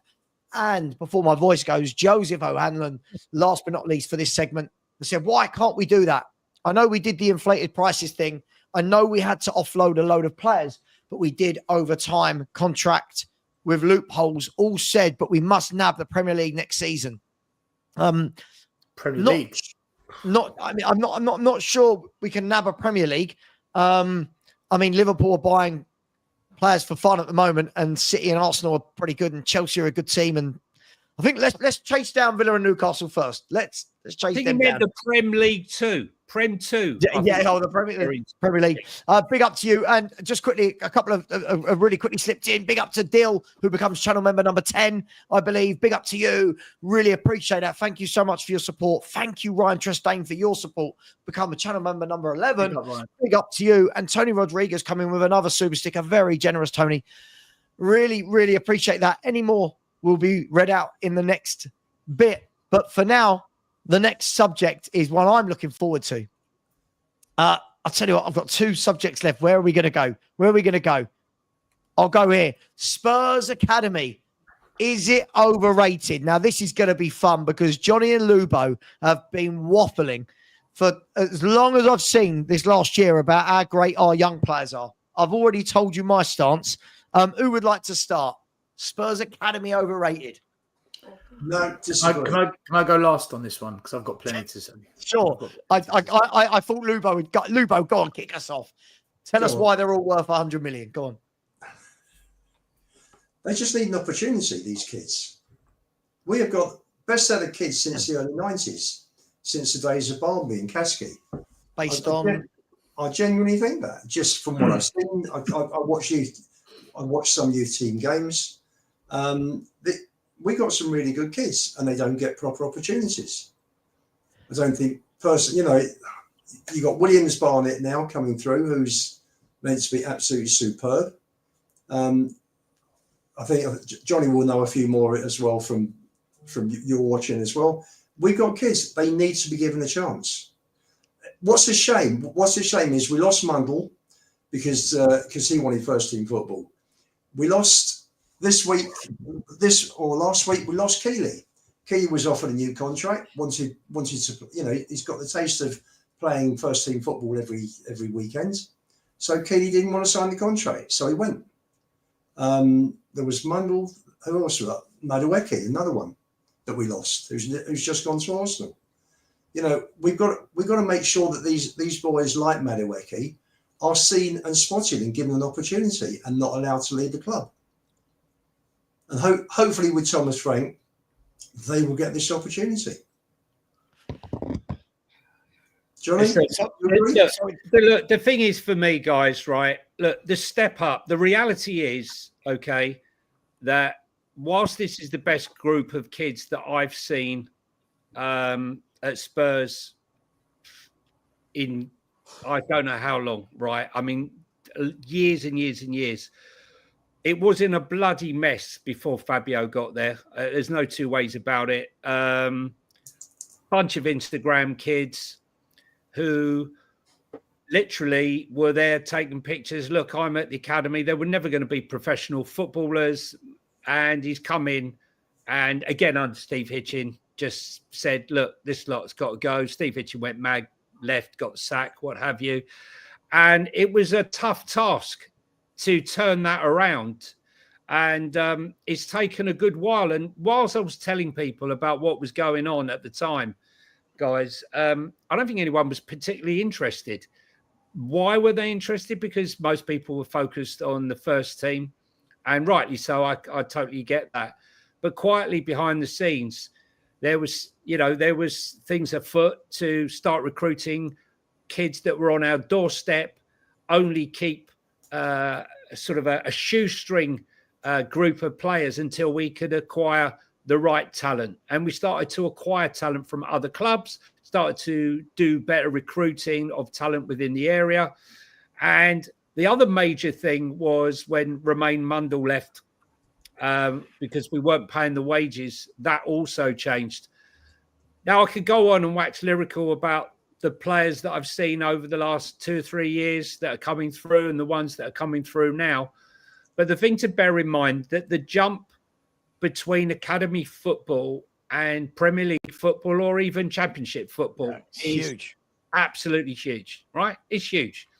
And I've seen players, Josh Onomah, meant to be one of the best players out there. Marcus Edwards. I can remember at the time, Reece Nelson and Josh Onomah were vying for being the best, two of the best kids out there. Reece Nelson now, more or less discarded by Arsenal, trying to go out and loan at Fulham. The journey is tough.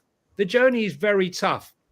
But that said, I do think that we do have some fantastic young players in this academy. We saw Alfie Dorrington, he's had a terrible injury, went out to Aberdeen, first time coming back, and he's done very well. We saw George Abbott have a very good, loan spell down at Notts County, win player of the season down there. We saw Jamie Donnelly and what he's capable of. I mean, I've been waxing lyrical about Jamie Donnelly for a long time. Josh Key, bit of a shock that he's gone, but I don't blame him. But we do have some fantastic. Jonah Byfield, probably the best young centre-back I've seen come out the academy since Ledley King. I know it's a big statement, but that's what I believe. Mikey Moore goes without saying. Yeah. Barnett. There are a lot of players. Yeah, Johnny. The thing is, they need the opportunity. They need a coach that's going to give them the opportunity. Now, the problem here is, in the 21st century, it's not like the old days. Managers, we've said it before, have 18 months. Are they going to risk their jobs, their careers on that of a kid? Right? Now, we have a romanticized view of it, obviously, because I do, because I see them come through. I watch the games. Stel, you watch the games. You know, Ian, you go down to the games, and we see these players, and we know they have talent, but it's very, very difficult. I mean, Mikey Moore, for example, you know, people complain he needs more minutes, but he's already had more minutes in the team than Phil Foden had in the Manchester City team at his age. So we have to temper our enthusiasm for these players who have undoubted talent. And I think a vast majority of them will have a football career, and a good football career. But whether or not they make it at Spurs is going to be difficult. I think Jamie Donnelly deserves his chance, and I think Mikey Moore will get his chance. And Johnny, they don't all need to be first team players for them to have a successful academy. No. Right? No, for me, I think that it's important to like differentiate. Yeah, the different, like, look at what Chelsea do, right? They buy up all of these players. Look at what Manchester City do. Now, these guys have been doing it for a little bit longer than what Daniel Levy's been, or what Tottenham been trying to do it. The pivot that we took under Paratici was the correct one. Correct. But I don't know what I haven't looked into the accounts specifically. I'm not sure if you could find them in the account. Sorry, sorry, Sean, I didn't want to interrupt, but just to finish, right, what I was going to say was, if you look at Arsenal, right, forget the successes they've had. If you have what we needed is a conveyor belt of talent. We can't afford to produce one Harry Kane or one Winks that you sell for 15, 20 million. Look at Arsenal. Look at the players. Alex Iwobi sold for 35 million. Nketiah, not considered a success, sold for 30 million.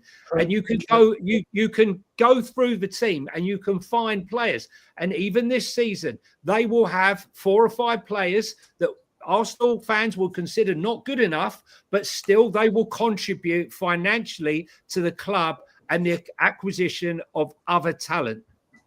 Sorry, Sean. Johnny, sorry. Can I just mention, Sean, one other player? Sure. I spoke to a friend of mine who went to the Orients on Tuesday night. They played Tottenham under-21s, and my pal loved Keeley all last season. He said Gunter's performance was absolutely amazing. He said he looks different class to Keeley. Yeah, there's loads of players. Yeah, but that junior Byfield, I think, is going to be absolute sensation as well. Hopefully, obviously, look, for me, the reality is that you don't have to consider the youth system a failure if only 1 in 30 of the players break it through to a team that's trying to compete for the Premier League and the Champions League. There's not that many players that come through Chelsea's academy that actually end up playing for Chelsea. But what they do have is a brilliant ability of like happily sending these players out on loan, either to their multi-club ownership model in Strasbourg or going out to other places, and they just sort of recycle that same thing. For what it's worth, like Chelsea's ridiculous overspend, yes, to a degree. Obviously, they have to sell their hotels, their car parks, their HR departments, whatever else to themselves. And a lot of that whole skullduggery started long before Todd Boehly was in place. But at the same time, they actually, like, I would imagine that's only accounts or that covers about 30 to 40% of the money that they spend. Like their ability to continue to spend is also predicated on the notion that they buy these players in, they stick them in the youth academy. It doesn't affect their amortization. It doesn't affect their FFP and their PSR rule because they're buying young players. And then when they've spent a couple of years in the system or 3 years in the system, they sell them off again. And so, like, you don't, like, if Dorrington ends up going to Aberdeen on a full-term deal in 12 months' time for £7 million, just because he didn't end up being a first-team player at Tottenham, that's not a failure. That's a success. That's a success because it means that pays I don't know, Stel, you might. I don't know if you've ever said this, Stel, but I think maybe you have in the past, that the cost of running the academy is pennies in the pound versus the cost of other staff members. And it pays for the staff, pays for the coaches, pays for all the various things. And so even if you don't get any more than 1 in 20, you get a Mikey Moore occasionally, you get a Jamie Donnelly, hopefully, you get a Harry Kane, whatever. But if the others are used and bought for or trained up for less than £1 million in total cost, and then we sell them for 3 or 4 million, it's a brilliant model. It's still a success as long as it's contributing to the ongoing cost of running the academy. And at the same time, occasionally a superstar pops through and the rest of that money gets put back into the club to be able to go and pay for whoever else, Malik Fofana or a Mika Tadzi. Agreed. Stel, do you want to go or? I don't mind. You can go. I can go. I've got a fair bit to say. So okay, let me go. I won't be as long as that. I just don't understand, right? I've heard all year that these kids are great. I keep hearing they're great. And all the evidence that they're great is that they've been good at League One. So, listen, I'm ruthless with this. There's many people who go out on loan and are brilliant at League One, League Two, right? The top young players, they're playing now. They're playing. Look at Miles Lewis-Skelly at Arsenal. 18 years of age. He's not playing at Leyton Orient. He's in the Arsenal first team. He's in the Arsenal first team in the England first team, right? That's a top about young 10 player. years ahead of us. You're right, but they're about 10 years ahead of us.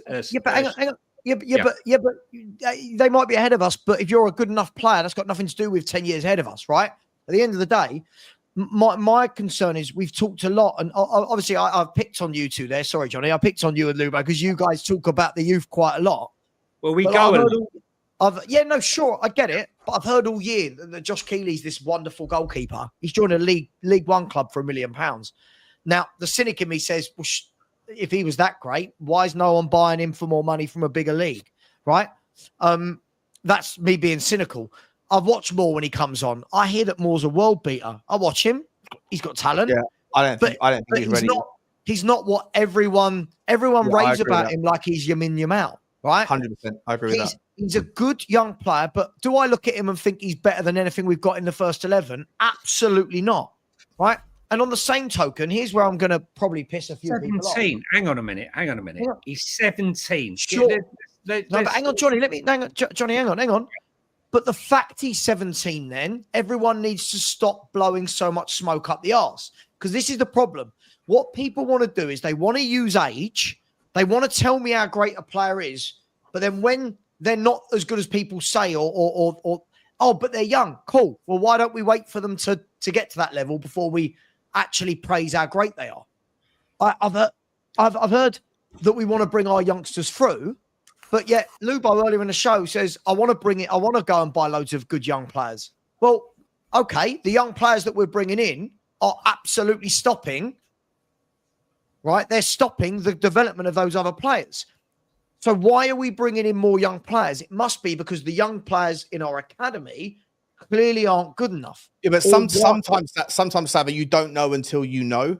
Sometimes it's one of those things where, and I think Jamie Donnelly for me, just real quick, super quick. I know, sorry, Stel, I know you haven't spoken yet. Just super quick. Speak. It's fine. Just last example I'll give is I personally, and again, I don't have the stats because we don't know until we know.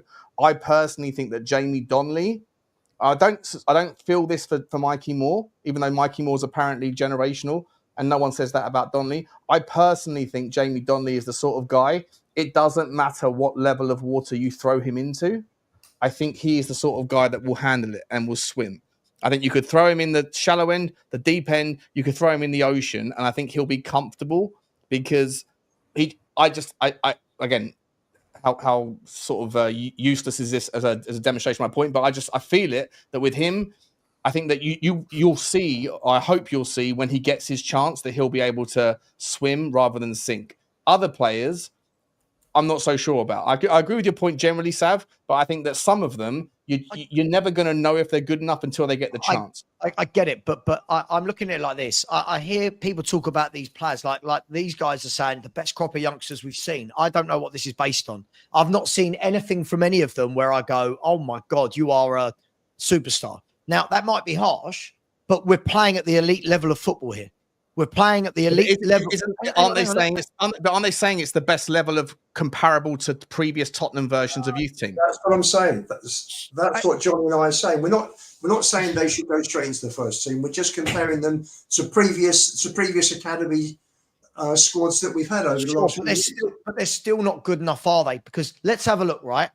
The way you go on about players, I've heard this about Devine for 5 years. I heard it about Troy Parrott for years and years and years. I haven't mentioned Troy Parrott or Devine. I know yeah. I heard it about Dane Scarlett, right?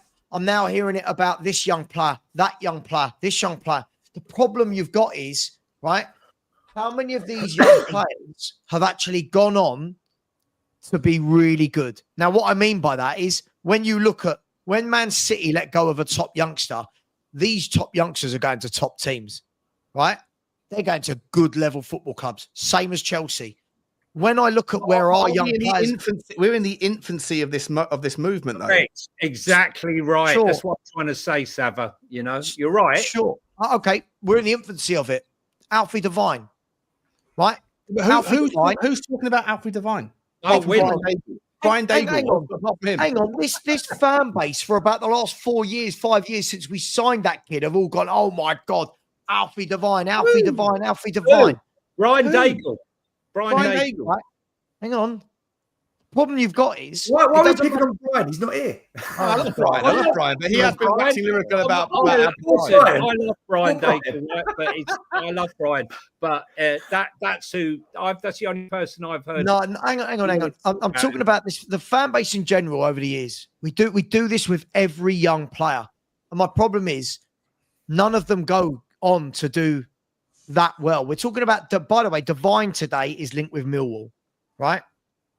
Devine says that's okay though, isn't it? Hang on, can I finish a sentence? Can I just finish a sentence? That's all I want, right? No. It is okay, but the way that they're talked about is that they are like these young players that Chelsea and City move on that all go for 20, 25, 30 million pounds. And that's the difference for me. I don't think these kids are anywhere near the level that a lot of our fans make out. I want to give them a go in the first team if they're good enough, not just because they're a kid from the academy. Yeah, no, listen, I can't disagree, but what Sean's saying and what I'm saying is you are talking about an academy that was in the shit pit, in my opinion, right? Absolutely 3 years ago. Yeah. 3 years ago. It. And you're not, what I'm saying is you can't polish a turd into a beautiful diamond in that short space of time. But I do believe you can never polish a turd into a diamond. You guys are saying that these boys should be in the first team. You guys are saying these guys should be given a chance in the first team. No. That's not what I said. No, that's not what we said either. What I'm saying to you is that the expectation is far greater than where they are right now. What I'm saying to you is that if the whole idea is that you produce a conveyor belt of talent, right? Not one every 10 years or 15 years that's going to get you money, right? Okay. And that's where we've been. It's a shambles. Our academy is a shambles in comparison to Arsenal, to Chelsea, and to Manchester City and Man United, right? Sure. We are addressing it. We have been addressing it. But to address it, and put 15, 16 and year-old players and 17-year-old players, it ain't going to happen overnight. But I do believe... I'm not saying it should. You guys are the ones saying it should. You guys are the ones saying they need more game time. I'm saying they're not ready. You're backing up what I'm saying. No, not more game time. Some game time. Some of them at some point, you can't judge them until you know, is all I've ever said. No, listen. Okay, so Sean... From our academy right now, who should be getting regular minutes? Not regular. No, you're changing it. No, that's not, I'm not saying regular minutes. You know what, Sam? I'll come back. I will come back to you on that argument. But Stel's been waiting for 25 minutes to have his point. He hasn't spoken at all on this topic. So let's have his go. No, listen, it's good. It's given me loads of things to make notes on, so I can address. I've made loads. All right, I consider myself fortunate in this conversation because I've got 12 years experience in this. I know the academy well. I've been in and out of it many a time. I've got players signed by the Spurs Academy. I've got one boy on the brink of getting a scholarship there. I know the staff there, not everyone, but I know enough. And I've met the new academy director. I've spoken with him. Traditionally, the football academy was to develop young talent that would progress into the first team. Steve Perriman's, Ledley King's, Hoddle's. This is the history, the nostalgia of it. Yeah. That changed.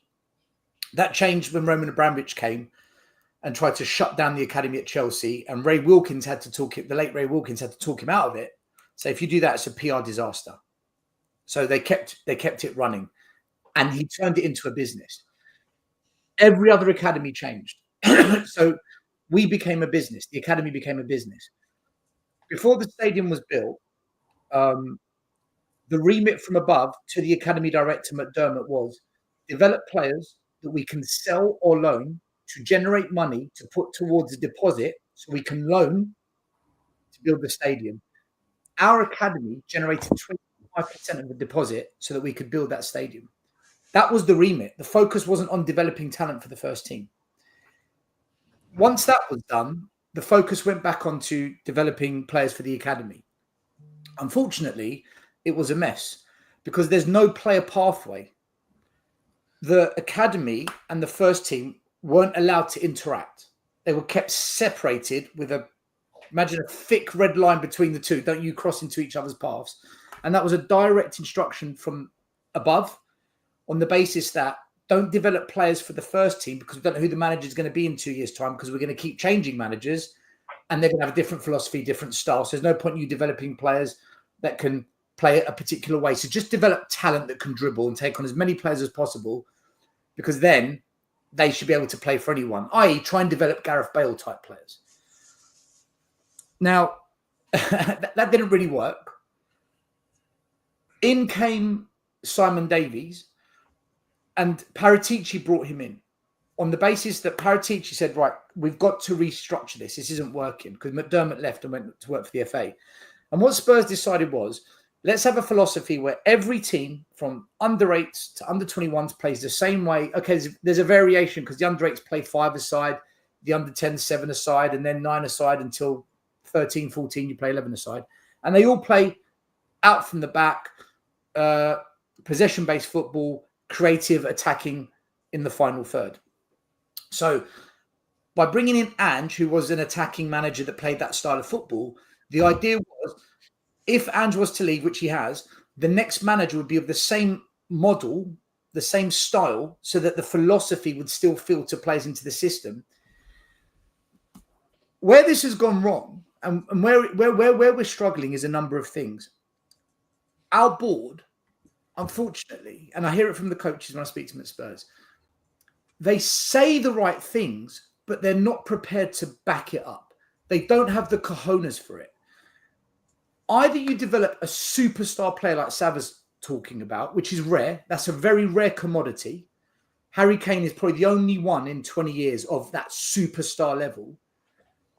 Or you've got to develop players to a point of where they're ready to make the leap to adult football.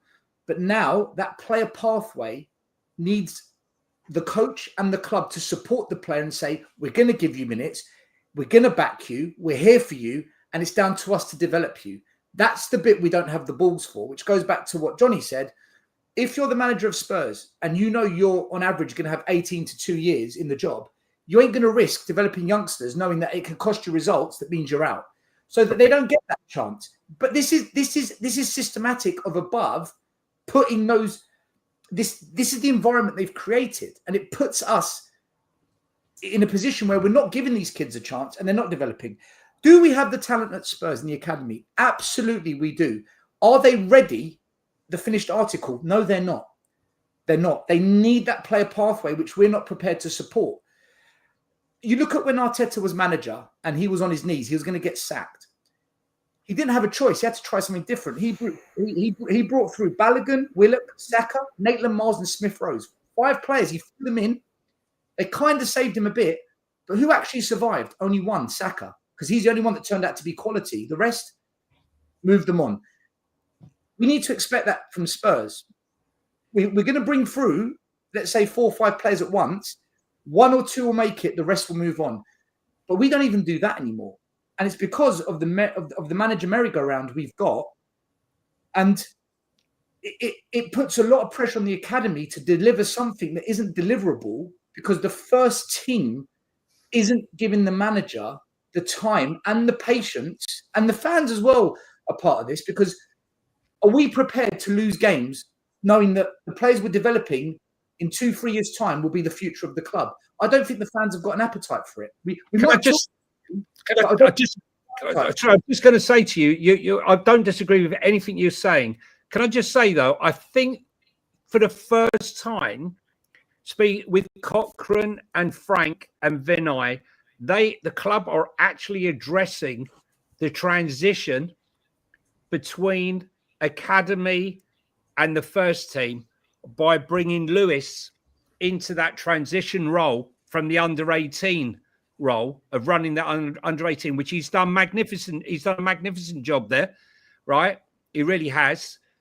And I think the transition period, the position that he's got now to bring them through into potentially being in that first team or being in the first team mix, Cochrane and Frank's history of developing young players, that with Lewis, I think that this could be for the first time that we have the perfect wind for this transition and the development to happen. It ain't going to happen overnight, but I think it could happen. What do you think about that, Stel? I think it sounds great, but until we see it, it's more. It's only just been implemented, though. But there's always something new being implemented. When Simon Davies came in, he was told, your philosophy, don't worry, we're going to integrate it into the first team, and whoever the manager is will adopt that. Thomas Frank isn't going to play the same type of football. So can I ask you a question, though, mate? The philosophy of the academy has now been broken because the next manager was meant to be a similar type of manager. So, Johnny, I'm not saying what you have said won't happen, but until I see it, I don't think it will, because I think Frank's. It depends what Frank's remit is. Why is Frank here? That's that, and none of us know. But more important than that, isn't this notion like the Ajax model, right? Essentially, what we're asking for is the Ajax model, where everyone's taught from the ground up how to play the Ajax version of football. That is predicated and assumed on the European football model of a team that benefits from a revolving door, a conveyor belt of talent that will get their chance in the Ajax team, because they are the benefits of being traditionally the biggest team in Holland, who are trying to compete in the Champions League against teams that have got much more resources. This idea of the first team at Tottenham Hotspur have to, like, the youth team has to play the same method of football as the first team. To me, that sounds great if the intention and the outcome are correlated with the notion that everybody that is good enough makes it at Tottenham. But that's not going to happen, because the demands of the Premier League, the demands of the fan base, the demands of the revenue that we get and the opportunities that come from that is that you are good enough to compete. But the Premier League doesn't afford you the opportunity to always look and dig into a pre-prepared version of football that Tottenham may or may not be consistent with. And that goes back to my point that you shouldn't be judging the youth team on how many players break into the first team. You should be judging the success of the youth team based on the money that you make from it. And so that doesn't need or necessitate that everybody who plays football in Tottenham's under 17s, 15s, 18s, 19s and 21s plays to the same model of a consistent philosophy at Tottenham if 95% of the successes are going to get shipped out on loan and eventually sold to teams that don't play that version of football. But do you not wait, Ian, 1 minute. I want to respond to that. I need to respond to that. If you look at it as a business and a business only, you're 100% right. You're completely correct. And if you speak to some of the coaches at Spurs, they will say to you, if you get paid to play football, even if it's 500 quid a week, you've made it. If you are paid to play this game, you've made it as a footballer. Where you go with that and how much you get paid, different conversation. So so that all agrees with what you've just said. However, and this is where there's a problem. When you've got the club coming out saying, and they said this when they hired Ange, we've got a manager now where we want to bring back the Tottenham way. And when Levy explained what the Tottenham way was, he mentioned bring him through the academy players to the first team. So he's setting this up for us to think that. Yep. Then you've got YouTubers who sit there, this player, oh my God, graphics, circle, X's, arrows, he's the next big thing. They then blow it up out of all proportion. Yep. Then you've got us fans who have got this loyalty and this affinity to one of our own because you're always going to have a bigger attachment to someone that comes through your ranks. 100%. And what's the cherry on the cake is this. When you see us spending money on Werners, and I'll put Tell in there for now, and these types of players, and quite frankly, they're not that good yet, but they're just not that good. You ask yourself, why are we spending money on these players when we could give those minutes, and this goes back to what Lubo said, to a youngster that we could potentially develop to be far better than what we're seeing? That we just spent. said they're not good enough. Hang on.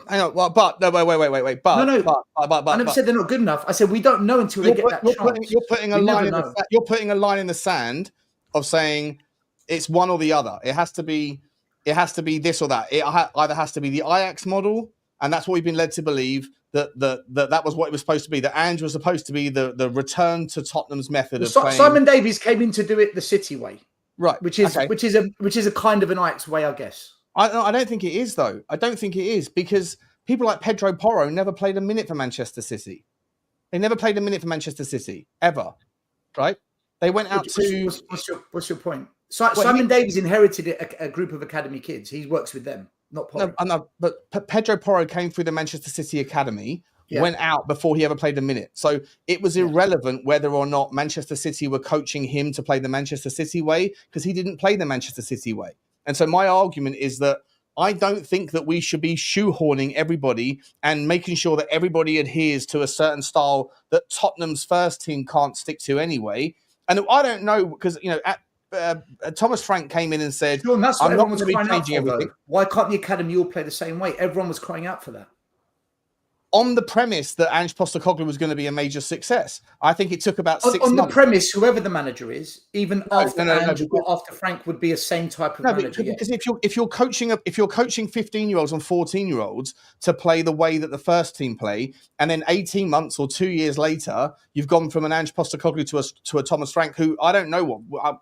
I'm interested to see what version of football he plays. I guarantee it won't be the same way Ange did. It won't be. It won't be, right? But if you're expecting a 14 and a 15 and a 16-year-old to go through their formative years playing high-line aggressive football, trying to mimic the first team, and then the first team pivot, and then they all have to pivot as well, then you're spending too much time allocating towards one version of football, and then all of a sudden you're expecting them to do something else. I don't subscribe to this notion that our youth team should mimic the first team. That's a luxury that certain teams in certain economies and certain countries that have very specific, nuanced environments, like Ajax. That's what philosophy is. That's exactly what philosophy is, though. No, everyone was saying when Conte was here. Do you remember when Conte was here? What's our philosophy? We don't have a philosophy. Well, we brought one in, and now we're saying the philosophy with Ange Postecoglou. You're absolutely right, because I was someone that said, I don't care. I don't want to be the guy who supports a football team who wins, who gets one goal up in the first minute, like under Mourinho, and then spends 90 minutes parking the bus. That's not for me. That's not for me. It might be for some. It's not for me. I want to enjoy the game. I like the jeopardy. I like the risk. But Ange Postecoglou, the pendulum swung so far the opposite direction where it became insane and ridiculous.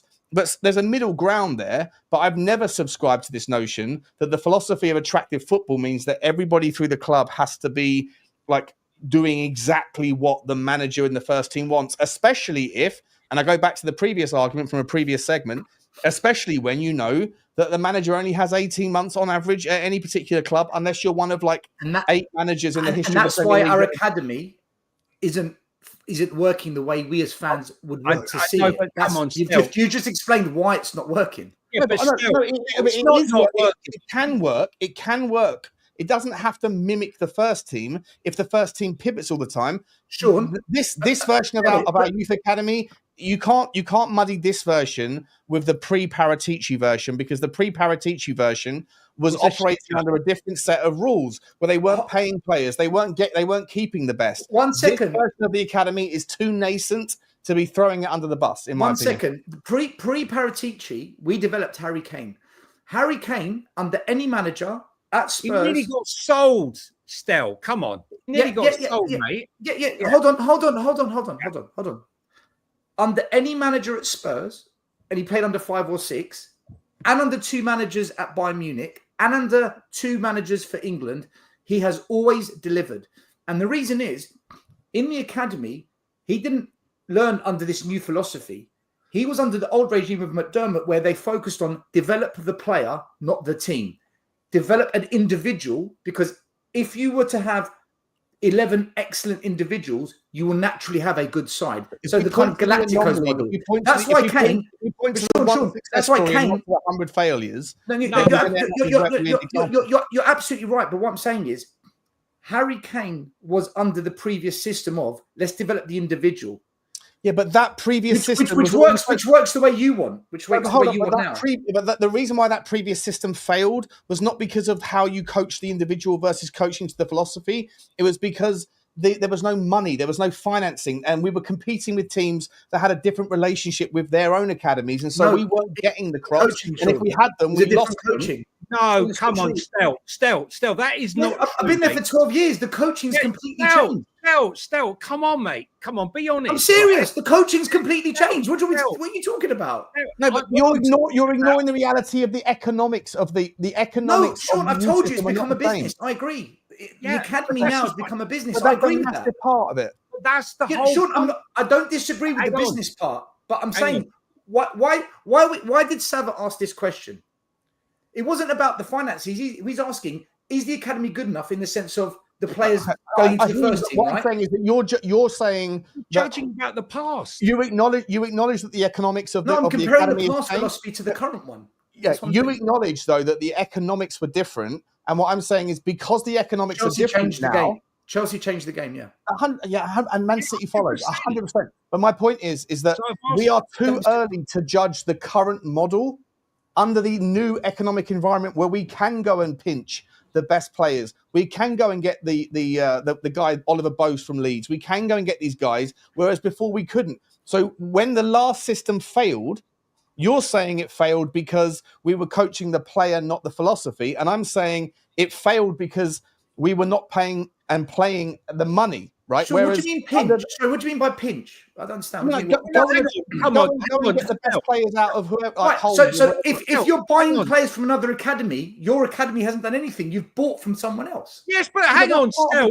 come on, Stel. Hang on a minute. Come on, you're buying another club's academy player. You haven't developed the player. Part of the game. Bullshit. This is bullshit. I'm not against it, guys. 1 minute. I'm not against it. Hang on, mate. We haven't developed the player. Right, you've had your say. Right, you've had your say. I'm going to counter it. Right, we lost 2 players. We lost 2 academy players because we wouldn't pay the money to Southampton. Right, that got sold for £20 million combined without kicking a fucking football because they were talented. And then they went, and that's what you do. You create talent, and this is what has happened. I agree that we've got the talent. Harry Kane became a player because of his own dedication to go out when the time was up and training was finished. He didn't go home. He went and started kicking a football, doing free kicks. He got the minutes. No, Johnny, he got the minutes because Adebayor and Soldado was so bad that Poch had no choice. He threw him in, and he was given the minutes. And it landed. Under Sherwood, we know the story under Sherwood. My point here is what Kane got the minutes when it mattered. Yeah, where's the minutes for our academy players at the moment? No, that's a whole different argument. The argument is the argument you're presenting, Stel, is that the reason why the old model failed is because we were coaching the player, and where we should be coaching the philosophy. The reason why this system has failed. No, Sean. I think you misunderstood me. In the eyes of the club, that's why it failed. I'm not telling you what I agree with. That's why the club changed it. Either way, there is 2. Like I thought the old model was a good one. J-rated X. J-rated X. Always, just quickly, super quick, and I'll hand over. J-rated X uses not for this particular purpose, but he uses a fantastic analogy. He talks about scientific experimentation. If you change 2 variables at a time, you do not know which one it was that caused the difference. You have to keep in variables, and you have 1 variable changing at a time. Unfortunately, with the Youth Academy, we have done too many changes. There was the economic model that has pivoted, and then there was also the philosophical train the player versus train the philosophy model. Until you have enough time under your belt where you can see the difference of the 2 models under one variable change, then I don't think you can make the judgment. I'm saying that the reason why the last model failed, maybe, but maybe not, but I think it had a lot to do with it, was the fact that we didn't pay anybody enough money to keep them, and we didn't pay anybody enough money to attain them. We've changed that model since Paratici came in. Paratici was amazing at changing that philosophy. Unfortunately, in the new model where the economics is now part of it, we've gone through about a year and a half where we're training to the philosophy, and then we've changed the philosophy at the top. And I don't think you should be doing that with young players, because the manager changes every 18 months. So why are you spending 18 months training a certain player that's 15 years old to a fucking philosophy that some bozo manager that came in that didn't deserve to be here in the first place came in and he was gung-ho, and everyone's playing to that model? It's not the same at Ajax. Ajax have a very unique environment, and Tottenham can't. But these are decisions made at the top level. It's another reason why you've got to look at this board and say, don't pivot to leave it out. Don't pivot to leave it out. Keep it to the nuance of the conversation. No, but Sean, but that's exactly why this is happening. They're the ones. Do you agree or do you disagree with the point in the point I'm making? No, because we don't give the players minutes. We don't do it at Spurs. We simply don't. We've never given our youngsters a true chance at this. Do you know what? Let me tell you something. Before I left, have the players been good enough? Be honest, Stel. Right? They've been good enough to have a crack. They've been good enough. Better than Timo Werner. 100% better than Timo Werner. No, let's stop using Timo Werner. Right? Why? Right? Because it counters your argument. Tell me a player in the last 3 years that's left, that's gone on, that's been in our academy, that's gone on. Right? I could list you players that have been in Arsenal's academy, Chelsea's academy, Man City's academy that have left without getting in a game, right? That have gone on to be players, right? Top players. We can't say the same about the Spurs academy in the last 5-6 years, can we? John, okay. Just because we aren't doing it right, it doesn't mean other clubs aren't doing it right as well. Will they not find their way, though? If a player left Spurs, apart Noni left under 16 years of age, right? So, you could quote me that one. You mentioned Joshua Onuma earlier, right? I coached his 2 brothers. I never thought he was of the level. I never rated him at that level. Well, that's funny you didn't, because everyone else rated him. Where is he now, then? Well, listen, that's my whole point. He was never point. at that level. Listen, sorry, I'm not going to argue with you, but I've been with his agents and what have you throughout the whole period of time. So here we go. We're name dropping. Oh, yeah. I love it. Okay. Look, Johnny, look, I'm happy to concede that we've all got valid points. The one thing that's been consistent, though, under every single manager, and it comes back to what you said, their job is on the line. They haven't got time to develop these kids and have the patience for it. And unfortunately, unless that changes and the manager knows he can lose games, he can sacrifice some results, knowing that he's developing the future based on academy talent, then we're just going to have to sit here and wait for the next superstar Harry Kane or Ledley King, which comes, once in every 15 years. Sure. And that's the reality. It's sad, but that's how we are at the moment as a club. Can I just say one thing? Do we not have a compromise here? Because Alex Ferguson kept a pathway for one player every season. That was his aim. Now, whether it happened or not, maybe if there are United fans on here, they'll be able to come in the comments and answer. Surely that is a good compromise, that we have somebody coming through. At the end of the day, the club spend a lot of money on the academy, and the mentality, again, it's all down to mentality from the top. Keep saying it. Don't wish to sound boring. There's got to be a mentality that they want success. It doesn't matter whether it's first team, under 21s, academies, whatever. There's got to be that mentality. They've got one thing about United, though, Luke, got to be determined. And for me, I've looked at the Ajax model. I've mentioned this on several shows over the last few months. I think it's superb. What Ajax also do is they bring in ex-professionals who know the game, who are on the boards. We don't have any ex-footballers on the board with that amount of knowledge. Again, it's been a cartel for 24 years that thankfully now is starting to get broken up. Let's get proper people on the board who know about football. You know, Lilywhite, do you at least acknowledge that Ajax is a pretty unique scenario in that they're the biggest club in Holland, in a melting pot and a very small. And Sean, they get the best. Ajax is a culture. Ajax is a culture. Yeah, it is, but it's like Tottenham are never going to have that. Because Tottenham, even in London, if there's kids in London that are emerging that are 13 years old, 10 years old, whatever, if there's kids that are emerging in Holland, I don't care where they are in Holland, their parents will probably move them to Amsterdam so they can be a part of that unbelievable success story. It doesn't work the same. It's the nuances of the variables are different. They are different. We've got talent in our academy, man. We do have talent. I know we do, but we don't have that. We don't have the monopoly. We apparently have the monopoly on Tottenham content, but like the Tottenham. The Tottenham fan base, the Tottenham football club does not have the monopoly on the young talent in England. Not even in London. It's not the same as Ajax.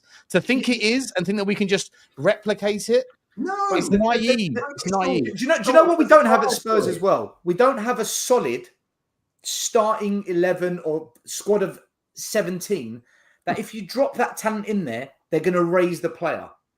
You know, you spoke about Man United. Fergie always left the gap. Fergie had fantastic teams with monster players.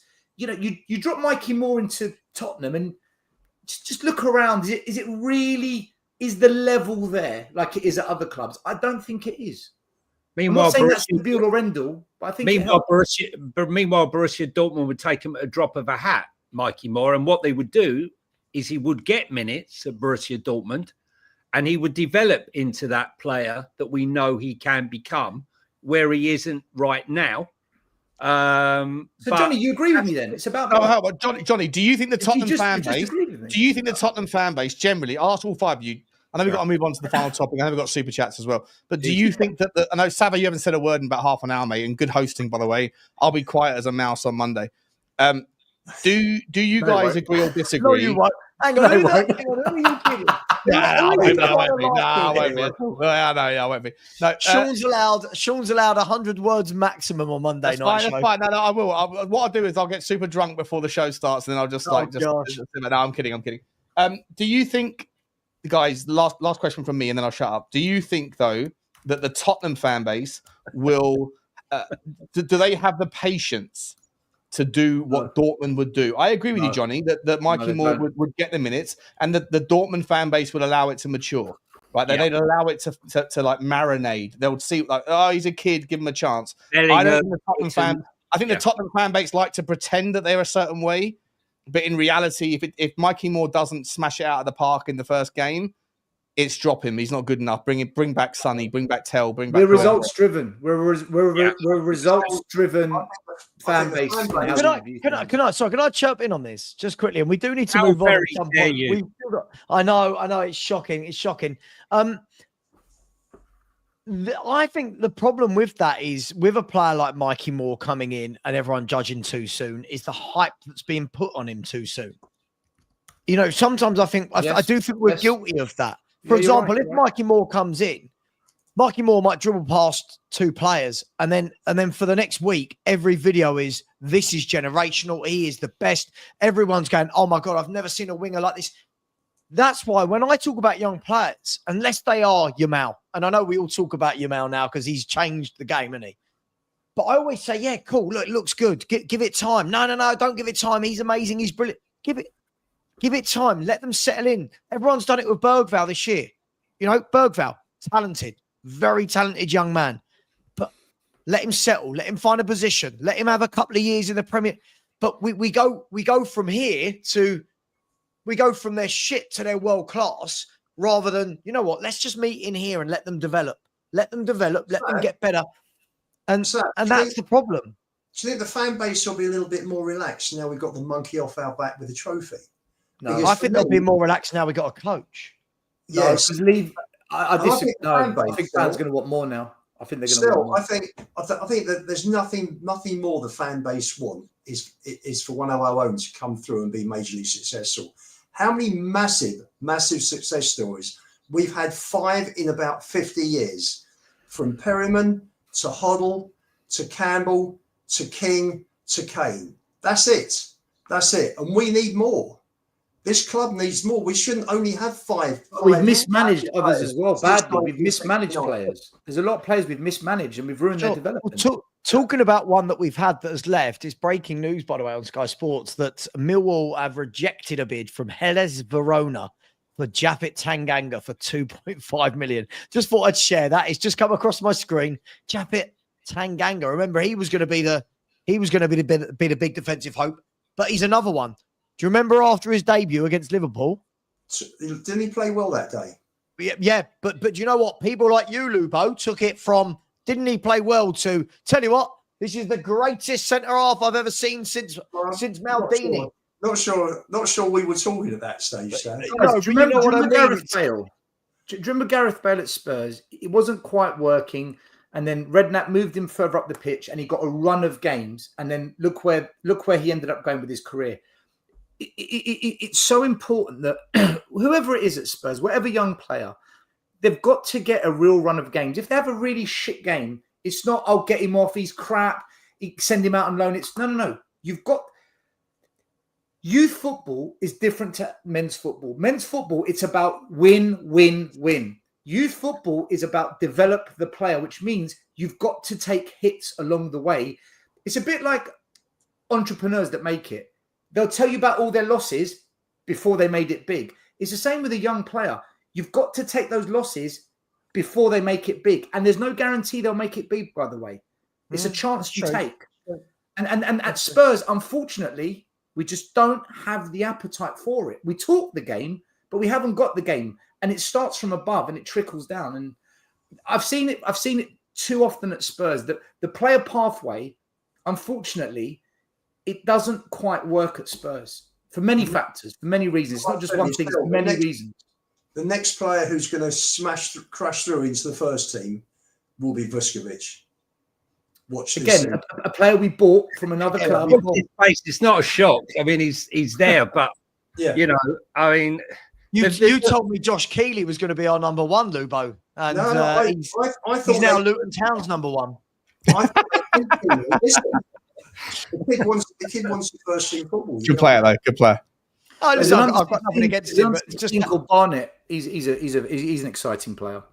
Yeah. Can we move on to the last section? Yeah, run the super chats. Before you run the super chats, guys, just quickly, guys, I don't know how many people are still watching. I haven't got access. It's probably over. Hopefully, there's over 1,200. 1,200 people, guys. Please do smash the like button. Just drum the thumb. And if you're watching from an area that you haven't already, then rub the sub and drum the thumb. You get instant access to the channel chat, and then come in and tell Lubo why he's a very well dressed, delusional Tottenham fan. Tell Johnny why he needs to have a different hat for the occasion. You know, tell Stel why he's wrong about it. Just tell me I'm wonderful. But come into the chat via drumming the thumb, and then you can get into the chat, right? Drum the thumb and rub the sub, people. Yeah, the subs aren't matching, because we know a lot of you are here for the very first time, being brought over due to our monopoly. So it's only right that you hit the subscribe button, and of course hit the notification bell, because you know you don't want to miss one of our shows. Sorry, Savva. And listen, I'm on Mallorcan time, Savva. Right, my missus is giving me grief. Well, that comes to the territory of being a businessman, mate. You are a monopolizer of the Tottenham channel, of the Tottenham space, mate. That comes with certain responsibilities, you know. We've got half an hour left. Right? We've got half an hour left. Sorry, Lubo's missus. Sorry, Johnny's missus. Right. I have been trying for the last 20 minutes to stop your youth conversation, and I was just anyway. Quickly. Joseph O'Hanlon, thank you very much. Said I was talking about Chelsea. I see what you mean. You're a Chelsea fan when you were talking about going for the Premier League. I did think you were being a little bit overzealous when we thought you were saying Tottenham should win the Premier League. That makes sense. Big up to you, Joseph. Really appreciate that. The graphic goose. I love that. Everyone likes a goose. Said, I think we can easily break into that top 15. Well, listen, the only way is up, right? We've got 2 positions to jump. So big up to you, the graphic goose. Big up to Paul Watkins, who's become a channel member. I love Paul's dog. What a lovely looking dog that is. Absolutely wonderful. Paul, thank you for all your generosity. Really appreciate you.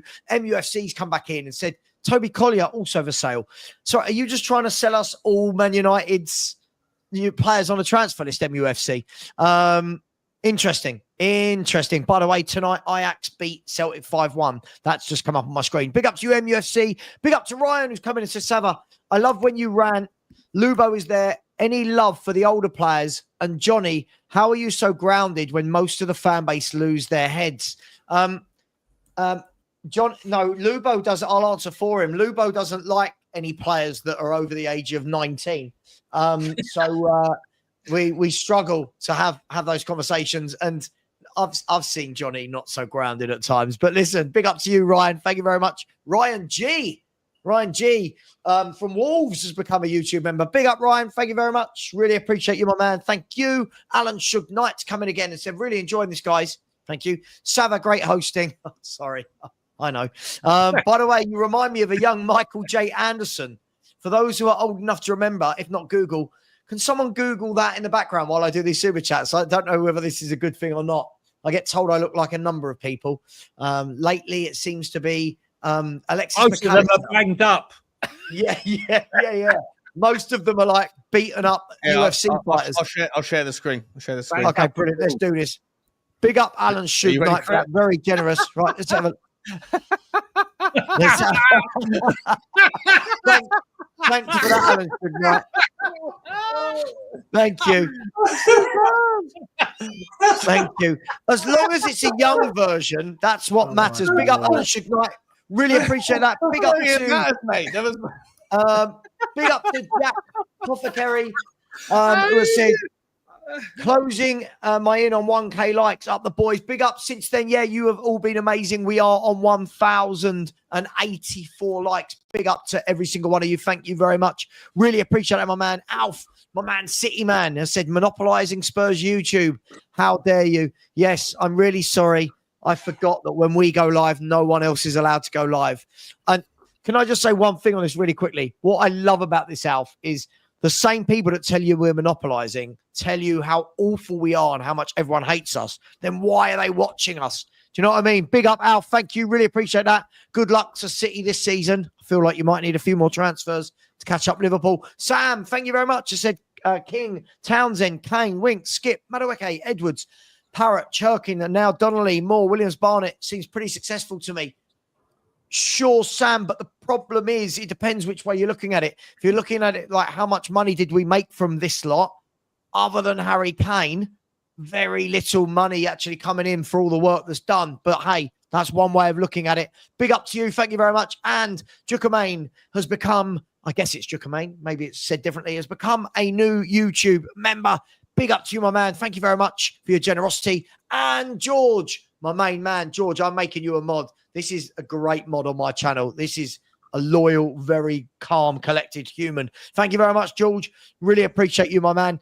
Last topic, guys. The last topic. Here we go. We have got this. There's still a topic. We've still got topics. Yeah. Do you not read the private chat? Like, you know, like the reason why I'm putting things in a private chat. Like, has anything, it'll be a nice quick one. Has anything changed at Spurs this summer? Now, I'm going to start off with Lubo because Lubo has assured me on multiple occasions not to worry. Levy's not in charge anymore. Vinay is the guy. And at the moment, we're having a very Spursy transfer window. Lubo, let's start with you. Has anything changed at Spurs this summer? Vinay's been on holiday for the last 2 weeks and Levy stepped in. Yeah. Ah, dear. Relax. We got 5 weeks. Let's see what happens. If they sort out Gibbs, White, and Polini in the next week, we'll all be on here next Thursday. Do you want Gibbs White, Lubo? Sorry? Do you want Gibbs White? Do I want Gibbs White? Do you know what? If we don't get Gibbs White and we get Eze, I'd be happy with that. Do you think Gibbs White? Do you think Gibbs White was? It's a needs-based transfer or a value, an opportunity-based transfer? And if you say the latter, then who is it that's pulling the shots? I think that he improves the midfield dramatically. Me too. He does, yeah. Yeah, he's Oh, better really? player than what we have. Yeah. Yes, and we need improving in certain areas. Yeah, but not in that area particularly. Like, it's like moving from a 55-inch TV to a 60-inch TV when we haven't got a sofa. But, you know, No, Sean... I disagree. I think Sean, massive. I Sean, think you it can- improves us so much. You can only buy, you know, if you've got a shopping list of, say, there's 4 or 5 positions that you want to strengthen, I think it's because, you know, you've got to actually, when the players are available, you make a move. You don't necessarily wait for that player to become available and miss out on others. So for me, if you're looking at midfield, we've been poor in midfield the last 2 years. Gibbs White improves that midfield quite a lot. So he's available. Terrific. Yes, I agree. We need a 9. We need a left winger. We need a 6. For me, the 6 is vital. But if that's Paulinho has now become available, Bayern Munich have dropped their price. He's now become available. When we were talking initially with Gibbs White, Paulinho wasn't available. So you go for Gibbs White. Paulinho becomes available. You move on to him at the same time. But it's all down to timing, isn't it? You can't pick and choose when a player from another club is going to become available. That other club might bring somebody in, and the player that player coming in is replacing, it might be someone that you like. So all of a sudden you react and you want that player based on another club's transfer. Who's the more important player for Tottenham in our summer transfer window, Paulinho or Morgan Gibbs-White? Cool. I Should think be both, though. I think Should be both. both. But I must just on a priority. Well, Morgan why should there Gibbs-White be a priority? Paulinho. Sean? Why should there be a priority with Tottenham Hotspur? There's always a priority. There's always holes that are bigger holes that need to be filled. If the ship is sinking, and there's like an iceberg that has like smashed a hole into the bow, should that be the priority, or should be like scooping water out with a kettle or with a bucket from the other side? Like you should be getting the major problems done. Correct. And for me, Morgan Gibbs-White is not a major problem solver. He's an improvement on what we have. I'm not in any way saying I don't rate the guy, but I just think that it's not like I would have been happy because if we did the Kudus and then we got him done, and then there was all this noise that we suddenly got this £500 million contract or whatever, all of a sudden the energy, the motivation, the momentum, everything was in our sails. Since the Gibbs-White story emerged, it's been, 11, 12 days? We haven't done a thing. And dominoes 14. fall. Dominoes are falling 14. 2 weeks, yeah? Dominoes are falling everywhere else. Yeah. Everywhere else. All of our other targets are getting getting bought up elsewhere. There's an opportunity cost that we are massively being exposed to in the pursuit of a guy that wasn't a priority. And I think it's stupid. And if it was Daniel Levy that did it, I'd be saying Daniel Levy's a donut. And if it's your boy Vinay or Charrington or whoever else, I'd be saying he's a donut as well. I think Tottenham are missing a trick here because we are caught in some limbo over some absolute bullshit that I don't understand. I don't think anyone understands. Why is it that Tottenham are allowing Nottingham Forest to play a player that we've triggered the clause for if we haven't done anything wrong? If we have done something wrong, own it, move on. It's not that big of a deal. And then go and get actually a hole filler. Because right now, we've got the bucket in our hand, but we're not even scooping water out, let alone fixing the hole that's where the water's coming in from. He's not even the finished article. We've discussed this constantly on Football Inc. That when we're discussing other clubs and we're waiting for the dominoes to fall in strikers and midfielders and sixes, and we're seeing them go here and go there, and we're going, well, that's off the list, that's off the list, that's off the list. And meanwhile, we're treading water trying to keep afloat, but we're not actually doing anything, right? If right now, for example, okay, we haven't secured Morgan Gibbs-White, but we bought a 6, this noise wouldn't be here right now. If we've moved for the 6, or we've moved for the left centre back that we need, or backup left centre back, we wouldn't be having the noise. But right now, the initial excitement of signing the two back to back has evaporated, along with winning the final in Bilbao. Right now, we're watching players being sucked up. You know, Sean and I, every day on Football Inc., we're talking about this player and that player and this player, and I think, well, he'd be a good fit for Spurs. That won't be a good fit for Spurs. And then watching him go to all these other clubs. And it's disheartening. It's really disheartening. But aren't we linking two things that aren't... I feel that we do this a lot. For me, the Morgan Gibbs-White situation, as to he's an 8, we don't need an 8, whatever, blah, blah, blah, shouldn't have anything to do with any other transfers. That's my frustration with it. Of course it does, though. Of course it does. Hang on. I disagree. I think we massively need a Morgan Gibbs-White. We haven't got one. I think I look at those midfield options. I think it's so poor. I think it's really poor. I think we need a 6 and a Gibbs-White, and then let Maddison be the number 10. What's the priority, mate? Because you have to also ingratiate with the context of we've got squads and a registration list. I know that Chelsea don't seem to care about that, but everybody else takes it seriously. We are now, and Matt Law, as much as he's been a complete donut the entire year saying that we're on a sell to buy because he was alluding to the fact we had no money, we are on a sell to buy on the squad registration process. We didn't need to prioritize Gibbs-White when we did, unless we were taking advantage of the fact that it was because it was a value trade rather than a needs gap, Phil. And so, super quick, where you say the two things don't correlate, they are massively overlapped, because there's 60 million quid that's waiting in escrow to go for him. And meanwhile, we might miss out on Polinia. We might miss out on Douglas Luiz if that's a target. We might miss out on Malik Fofana. We might miss out on Garnacho. Whoever it is who else we're looking for, every day that goes past where the Marinakis donut isn't answering our phone call and we're not putting any pressure on the Premier League or the agent or whoever it needs to be to resolve it, these guys are going elsewhere. Because we've got money allocated to a transfer that is a nice transfer to have, but is not anywhere near the emergency as other areas were. Nobody knows what's going on behind the scenes, do they? Nobody knows it. We know what's happening in real time, which is it's been 2 weeks. Nothing's changed. To answer your question, nothing's changed. Can I finish what I was saying? Any chance I can finish what I was saying? Right? The problem that we've got with this is we're all pretending that we know this isn't a priority for Tottenham, right? How do you know Thomas Frank hasn't walked in and gone, that's my guy? Get me that guy. Morgan Gibbs-White is the guy I want over anyone else. He is what I love in a midfielder, right? And that's fine. That's fine, mate. If that's the case, that's the same as Ange Postecoglou spending all summer waiting about Conor Gallagher. But as fans, we have to have opinions about what our perspectives are on the priorities. Right? I understand. But for me, I agree. Listen, the way it's all panned out with the legal thing, obviously, blah, blah, blah. But for me, I think this is everything we need. I look at our midfield and it's so meh.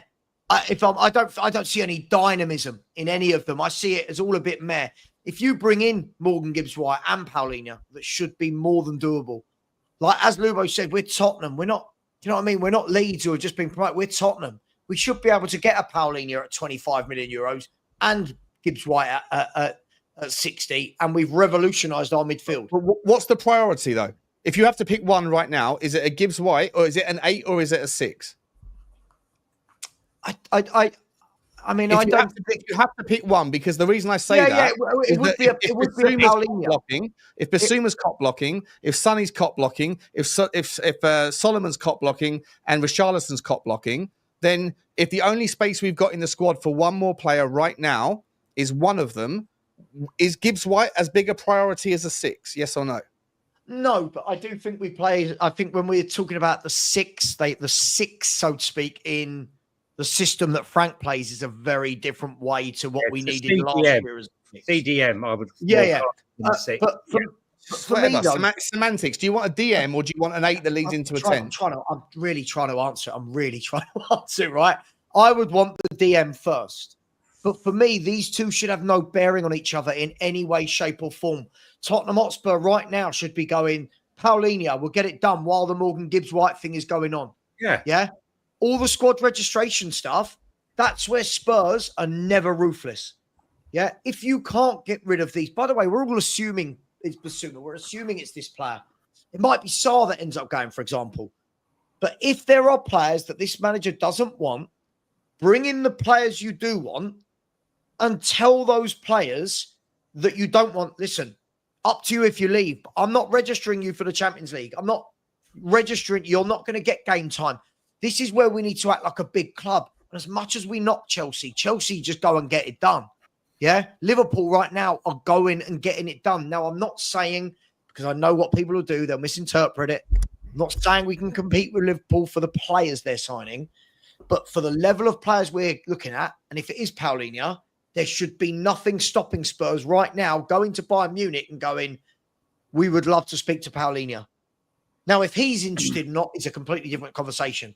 But for me, the Morgan Gibbs-White thing shouldn't be holding up anything else we need. And unfortunately, this is just, at the moment, another Spursy window. Let's be brutally honest.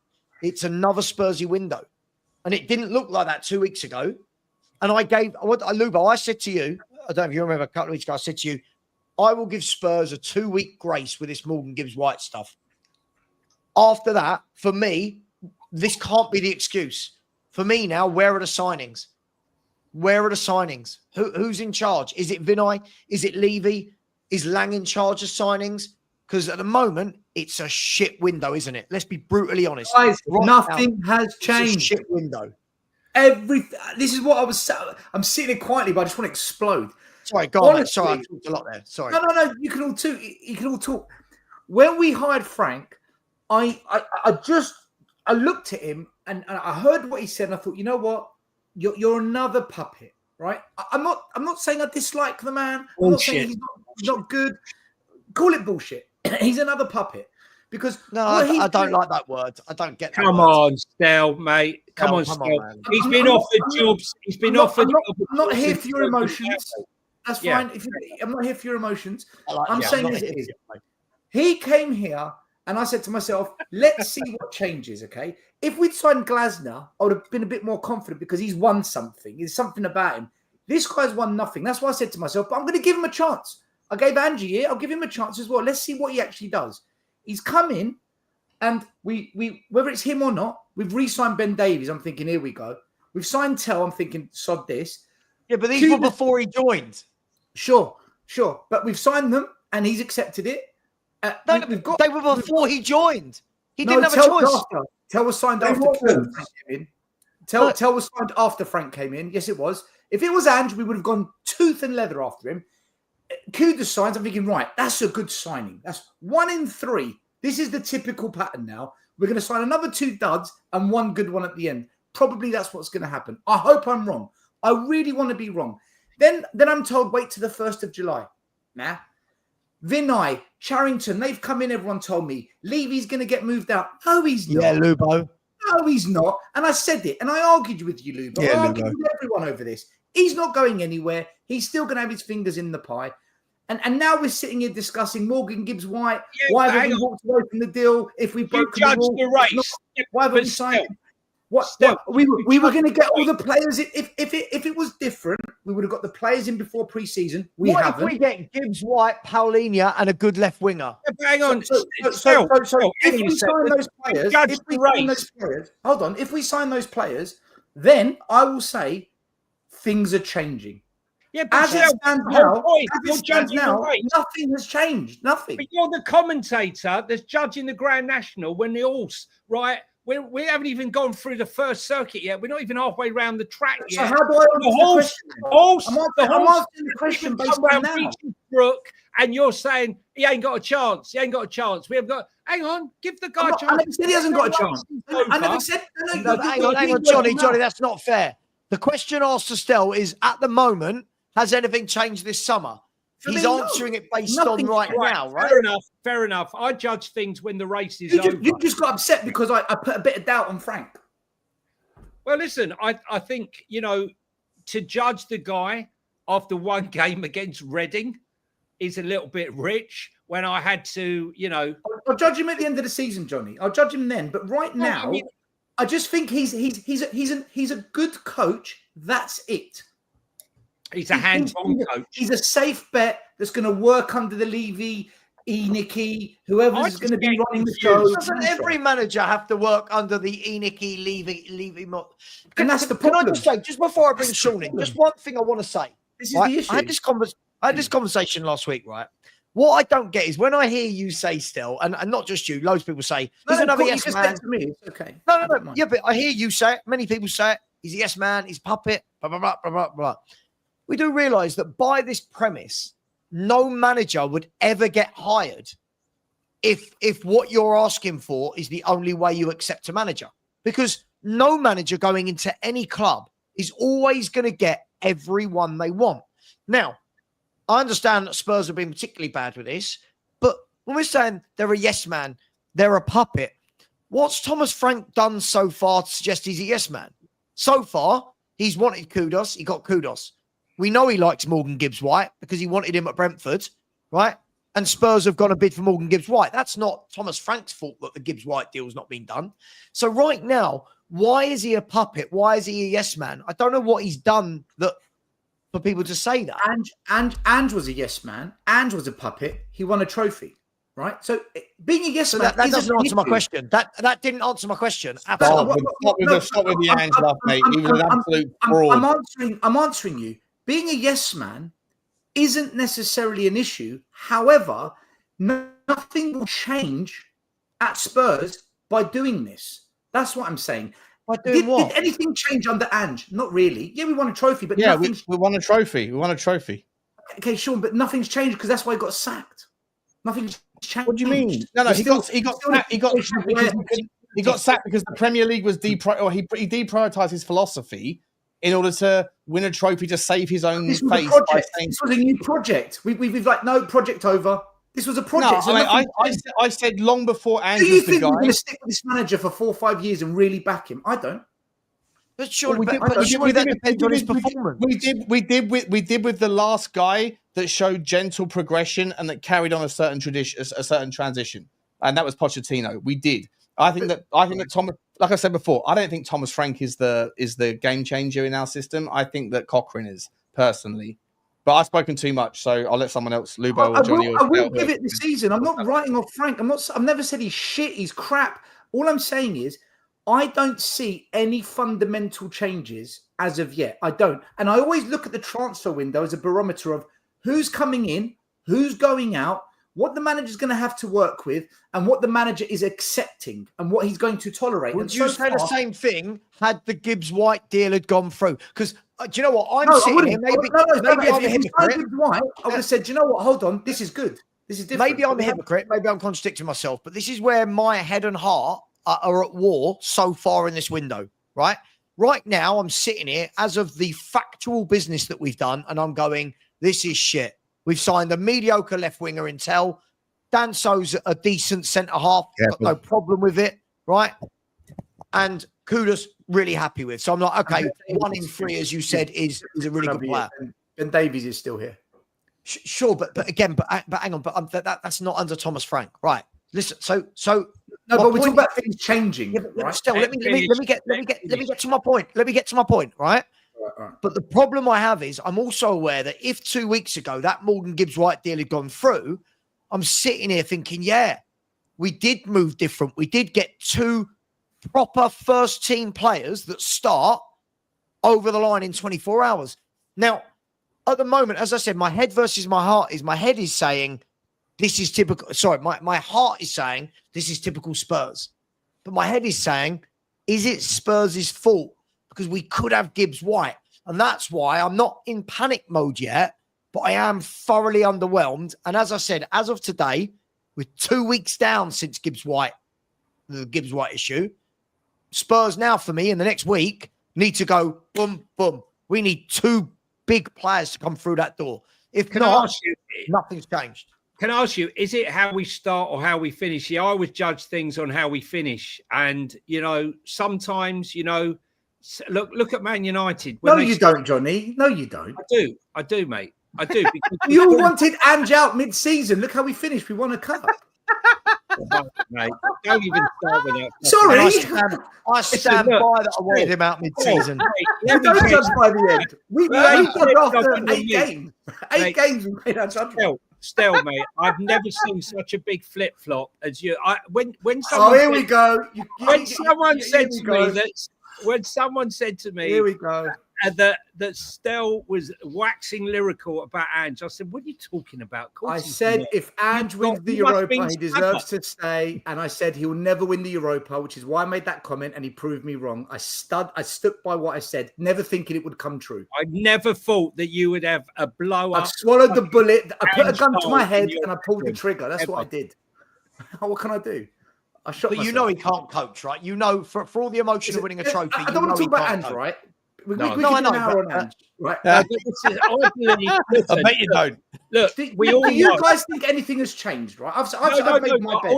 I just finished this one bit. I just finished this one bit that I would say that right now, I don't think anyone's like saying it's a fantastic window because we know it's not. Are we happy with Kudos? Yes. Are we underwhelmed with the rest of it? Yes.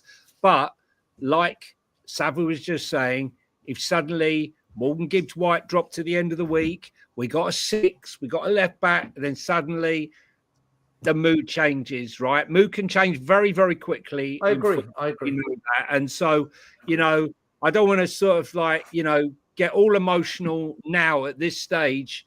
Although, as I said, Sean and I have discussed it on Football Inc. when there's a certain player that we might really want or like, and they go. Yes, at that point, maybe we get a little. And that's what I'm annoyed about, Johnny. It's not about Morgan Gibbs-White. I rate Gibbs-White. I'd love him at Tottenham. It's the fact that there's an opportunity cost. Correct. In the fact that we've got 60 million quid sat in escrow somewhere on the off chance that Marinakis puts down his Big Mac and picks up the phone. Until then, like we've got money that's allocated in the area, and you've got other players that are a better fit. That fill a bigger hole, that have bigger like masking tape or whatever over the ship that is Tottenham Hotspur, and we're seeing them disappear. Jarell Hatto would have been an attainable asset, and he would have covered a left back, left side centre back, a hybrid role. David Hansko would have been a perfect fit for our team. He's gone to Atletico Madrid. But they're all going to bigger clubs. They're not. Atletico Madrid. We can't compete with Atletico Madrid. No, they're much bigger than us. You don't think David Hansko would come to Tottenham Hotspur? No. He turned down Al Nassr, and the only team that was there to pick up the phone and go for it was Atletico Madrid. Atletico Madrid are a massive. I know they're a massive team, but they don't pay anything like what we could pay. Nothing like he's getting 60 grand a week. I don't know about the wages. I don't know about getting 60 grand a week. But are we just we could have got. My point is, Chelsea have been busy doing this, that, and the other. If Tottenham made a move on Jarell Hatto, he was a player that was leaving Ajax. We could have got him if we wanted to. If we were ambitious and we were energetic. Hang on, one second. That's not true. That's not true. It is true, and in my opinion, it's true. In your opinion, it isn't. But in my opinion, Jarell Hatto was attainable. David Hansko was 100% attainable. There's other players that are moving around that are 100% attainable that we have been cop blocked by a combination of either having £60 million sat in escrow for a player that does improve our midfield, but that was not the biggest priority of our window in any way, shape, or form. And because we have the unfortunate situation where we can't get rid of players that we have that don't want to leave. It's been the constant theme at Tottenham for the last 3 years. And unfortunately, a transfer requires 3 things to happen: a buying club and a selling club to agree a fee, and a player that's willing to leave. And for some reason at Tottenham, people put their feet up and go, I'm not fucking leaving. You can still Richarlison is the biggest cop block in the club's history and the 3rd biggest mistake in a transfer spend. Stunny, I won't call him a cop block because he's a legend, but if he doesn't go to LA, he isn't going to go to Saudi, he's going to go to Turkey. And whilst he's here, we can't get someone else in to play that role. We can't get a Garnacho, who we could get. We can't get a Malik Fofana, who we could get. We can't get a Mikhail Tadzi, who we could get. Because our squad is full up, because there's only one spot available right now. And Sean, what do the other towards Morgan do Gibbs the bigger clubs do when this happens? This is the problem. What do the bigger clubs? So your argument is bring someone in, make them uncomfortable. My argument is you bring the player in that you What happened want. to Manchester United doing that same model, mate? Hang on. They're screwed. Hang on. Can I speak? Yes, but we never make anything uncomfortable. You've got to push it. Listen, just because we can use the Man United example, Chelsea do it all the time. City do it. They bring in players and then they offload players. That's where the club. Talking about Chelsea and City again. They're the anomaly, mate. The anomaly. Can I, Sean, let someone talk, please, mate. Please. Right? This isn't just those. There's other clubs that do this. They bring players in and then they move out. If we constantly do this thing where we're not going to bring players in because we can't get rid of players, we're never going to improve. Going back to the point about Hanko and about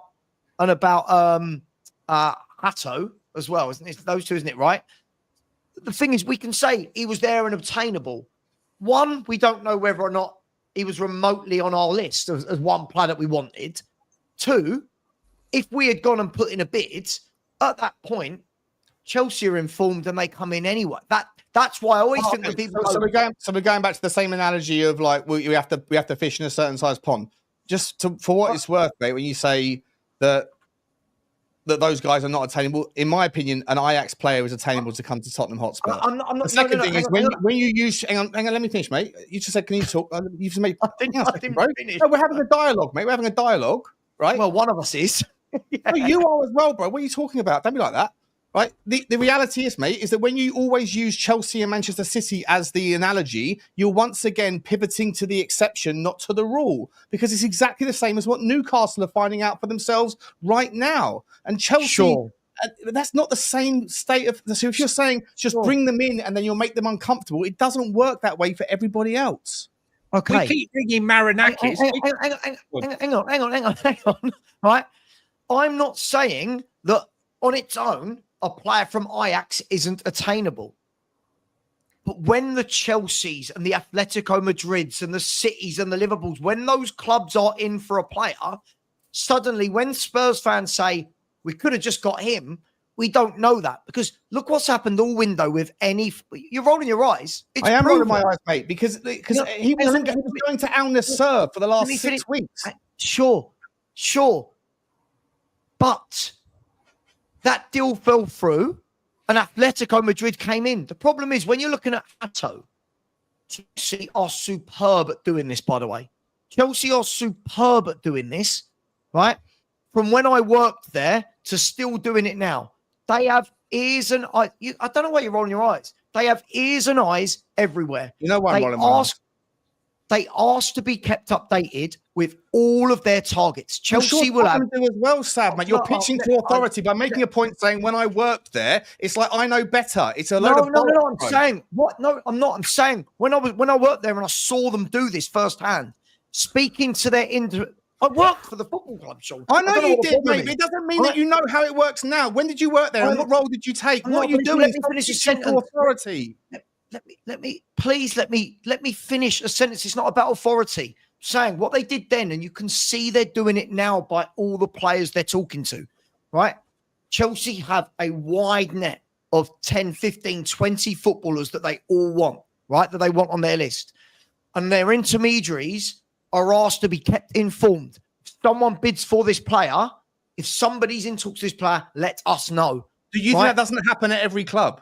Sure, of course. Of course it happens at every club. Chelsea are superb at it. Right? And this is why, if you look in the market over the last few years, Chelsea are linked with every single player. Look at this window. Nearly every player.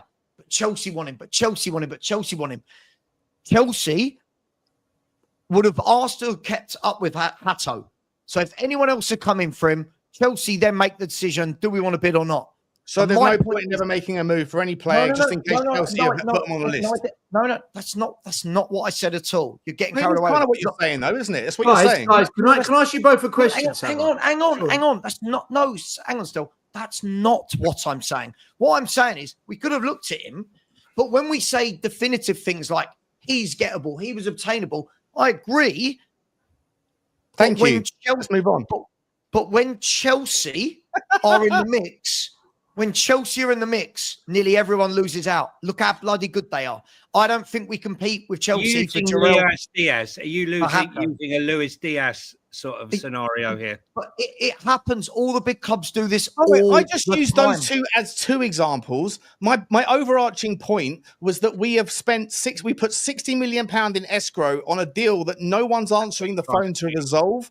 That's my point. I just used those two examples. I could give you about 100 others, mate. Thanks to my work on Football Inc. with the wonderful Johnny, and thanks to Y Scout, I'm aware of about 1,000 players that were a better fit and a better, more of a pressing priority position than what we've done with Morgan Gibbs White. That was my point. You've taken it into the idea that Tottenham can't compete with Chelsea, and you are, by extension of your argument, making the argument that just in case Chelsea have got some name of a player on a list somewhere, then there's no point in Tottenham making a move for it. That's not what I said. It's what you're inferring. No, hang on. No. That's not what I said. That's how logic works. No. My point was, when we're just saying we could have just got him, I hear that all the time from football fans. That was two examples of 100 I could have made. Please let me talk. Please. I'm asking politely. Can I talk? Please. Right? Yes, that's two examples. Right? That's two examples. But for me, this whole idea that we got 60 million in escrow for Morgan Gibbs White is a massive excuse. With Tottenham Hotspur, we should be able to go out and get any of these other players without Morgan Gibbs White. Can I just say, guys, can I just break it up there? Can I say there's a reason why we're trying to call Marinakis and he's not picking up the phone. Is because he's constantly on the phone to Uber Eats ordering fucking food. Right? And until he's finished eating and he's put down the phone, we're not going to be able to get there. So we have to move on. We have to move on. I don't disagree with that, Johnny. I don't think many Spurs fans disagree with that. But wouldn't it be nice as a Spurs fan base if we actually knew the whole story? Because if this is, again, I don't know, Johnny, if it is with the Premier League, which some people are suggesting, if it's with the Premier League, we can't just move on because there's now a query there, right? So if the Premier League come back, if it's with them, if the Premier League come back and say, yeah, Spurs are right, boom, deal. If they come back and say Spurs are wrong, slapped wrist, whatever. Can I just say, right, before the Spurs 5 was coming to be, there were a lot of people saying a lot of things about us as a conglomerate, the takeover. I said, give them no oxygen. Don't speak. I completely ignored it. I didn't want to have anything to do with it, right? Let them get sucked into their own oxygen. And I think Spurs should take the same approach, right? Don't entertain it. Let Marinakis do all the talking. Let him make himself look like a complete twat, like he is with Crystal Palace, like he has been with Spurs, because the mood is when we do our Football Inc. and we get other fans coming on, they ain't saying that Spurs are acting like idiots. They're not saying that Spurs are doing the wrong thing. They're saying that Marinakis is this, Marinakis is that. Look what he did with Chelsea. Look what he did with this. Look what he did with that. And give us a whole host of examples of his behaviour. So I don't think from the outside looking in, Spurs are the ones that look particularly bad. I think we are the ones that are taking the moral high ground in this. And if he doesn't sign, he doesn't sign. To me, he's a good player, but he's not the finished article. His shooting, his finishing is not good enough at present. And his passing, whilst he's capable of fantastic pass, he's over-elaborates his passing on many, many occasions, and he needs to be honed. And he's not the finished article, but we know he's a good player, and his work rate and his engine is fantastic. But I won't cry if he doesn't sign, but I'll be equally happy if he does. But we need to move on. I don't disagree with you. My whole point to all of this, Johnny, is I fail to believe this is where Sean and I are different. I'm not going to put this down to we're not signing players because we've got money in escrow for Morgan Gibbs White. If Spurs wanted a Jarrell Hato, I know you just to example, if we wanted a Hato or a Hanko, if they were on the list, we should have been going for that as well as Morgan Gibbs White. It's the fact that we're saying it's Gibbs White or that's where so you don't think there's an opportunity cost to having money attributed to a player that you don't even know if we can sign? We don't even know, not you, as in the royal you. You don't think there's an opportunity cost when there's a squad space problem at Tottenham. I hear you when you say that Chelsea don't give a shit about that. I do, but they've got a wonderful multi-club ownership that's just getting going. It's going to get worse in the future for everybody else. But they just loan players out to Strasbourg when the opportunity presents itself when they need to. They have and this is where I'll agree with Lubo and Stel on the fact that Daniel Levy's created a bit of a donut environment for Tottenham in that the phone isn't answered as frequently because he nickels and dimes over 50 grand here or 100 grand there or whatever else, whereas Todd Bowley doesn't worry about a million here or a million there, and he gets the phone call answered, right? So I hear all those things, but at the end of the day, we do only have one more squad spot available before you do get to, if you care about those things, which clearly Tottenham Hotspur do, a compact and full squad. And so Morgan Gibbs-White is the last remaining space before that becomes apparent. And we've got 60 million quid apparently in escrow waiting for that deal to be finalized. And there's no movement on it. So the notion that there is not an opportunity cost on some level, based on the fact that we don't have a resolution to Morgan Gibbs-White, Savva, yeah, I 100% fundamentally disagree with you on the fact that we can still do X, Y, and Z irrespective of what's happening with the Morgan Gibbs-White deal. 100%. So in your mind, then, if we sign Morgan Gibbs-White tomorrow, we can't sign anyone else until we sell footballers. Well, that's the story that's out there. 100%. Right, but this is the problem. This is the problem. If we keep acting like that, then what we need to do is whoever's doing our transfers needs to get much better at getting rid of these footballers. So after that half an hour back and forth, what I've understood is you two disagree on the why, but you both agree there's a problem with our transfers. Oh, there's a massive problem with our transfers. Only if you compare it to Chelsea and Manchester City, which again is the anomaly, not the rule. Well, Wolverhampton Wanderers, West Ham, Aston Villa. If you were an Aston Villa fan right now, Stel, you'd probably have a problem with their owners, right? Because they've done nothing. You'd probably have a problem with their owners if you were a fan of Newcastle. I think the issue here is, though, it's 25 years of this, man. Forget about the past just for a second. You can't just forget the past because it's why we're in this mess now. I know that's how you land on where you land, but I'm just saying. No, it's what's happening, Sean. It's what's happening. For the sake of the argument, if you're an Aston Villa fan right now, I think you would be absolutely furious with Aston Villa because you would have forgotten what they've done in the last 3 years that have brought them to this position. I think if you were a Newcastle United fan right now, you personally and people that feel the way you do would be furious with Newcastle United because they, through the media, have promised that they're going to get James Trafford. Didn't happen. Promised they'd get Ekitike. Didn't happen. Promised they'd get... Sorry, Johnny, you got to go, mate. Yeah, listen, guys, the 5 is about to become 4. I'm actually in Mallorca right now, meant to be on holiday. My poor wife. Say hi. Slave to the system. Look, guys, it's been a pleasure. And for everyone that's been there, the thousands that have dropped in. Thanks for listening to us. Be the first of many. And guys, it's been a pleasure on the opening episode. It wasn't as spicy as I thought it was going to be. But I'm sure Johnny, by the way, congratulations on plugging Football Link 27 times on tonight's show. Well done. That's my job. That's my job. Yeah, content's got our content, right, Johnny? He loved it every time he spoke on Football Link. But listen, the thing is, we're talking about football. We're talking about football. And it's a fair shout. I'll say it again. Look, Football Link. We're talking about we're talking about players, and we're talking about the links. Look, when we're talking about other things, plug away. I don't care. We're not plug away. But when you do leave here, please subscribe to the Spurs 5. No, the Spurs 5. But when you leave after that, then go to the Football Link. No, guys, please.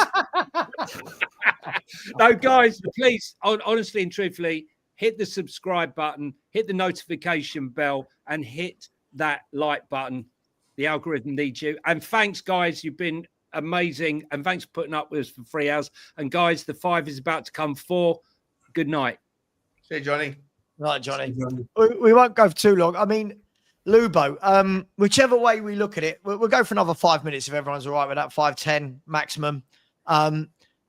Lubo, whatever we say, it's been very underwhelming as it stands. As it stands, the window's not shut.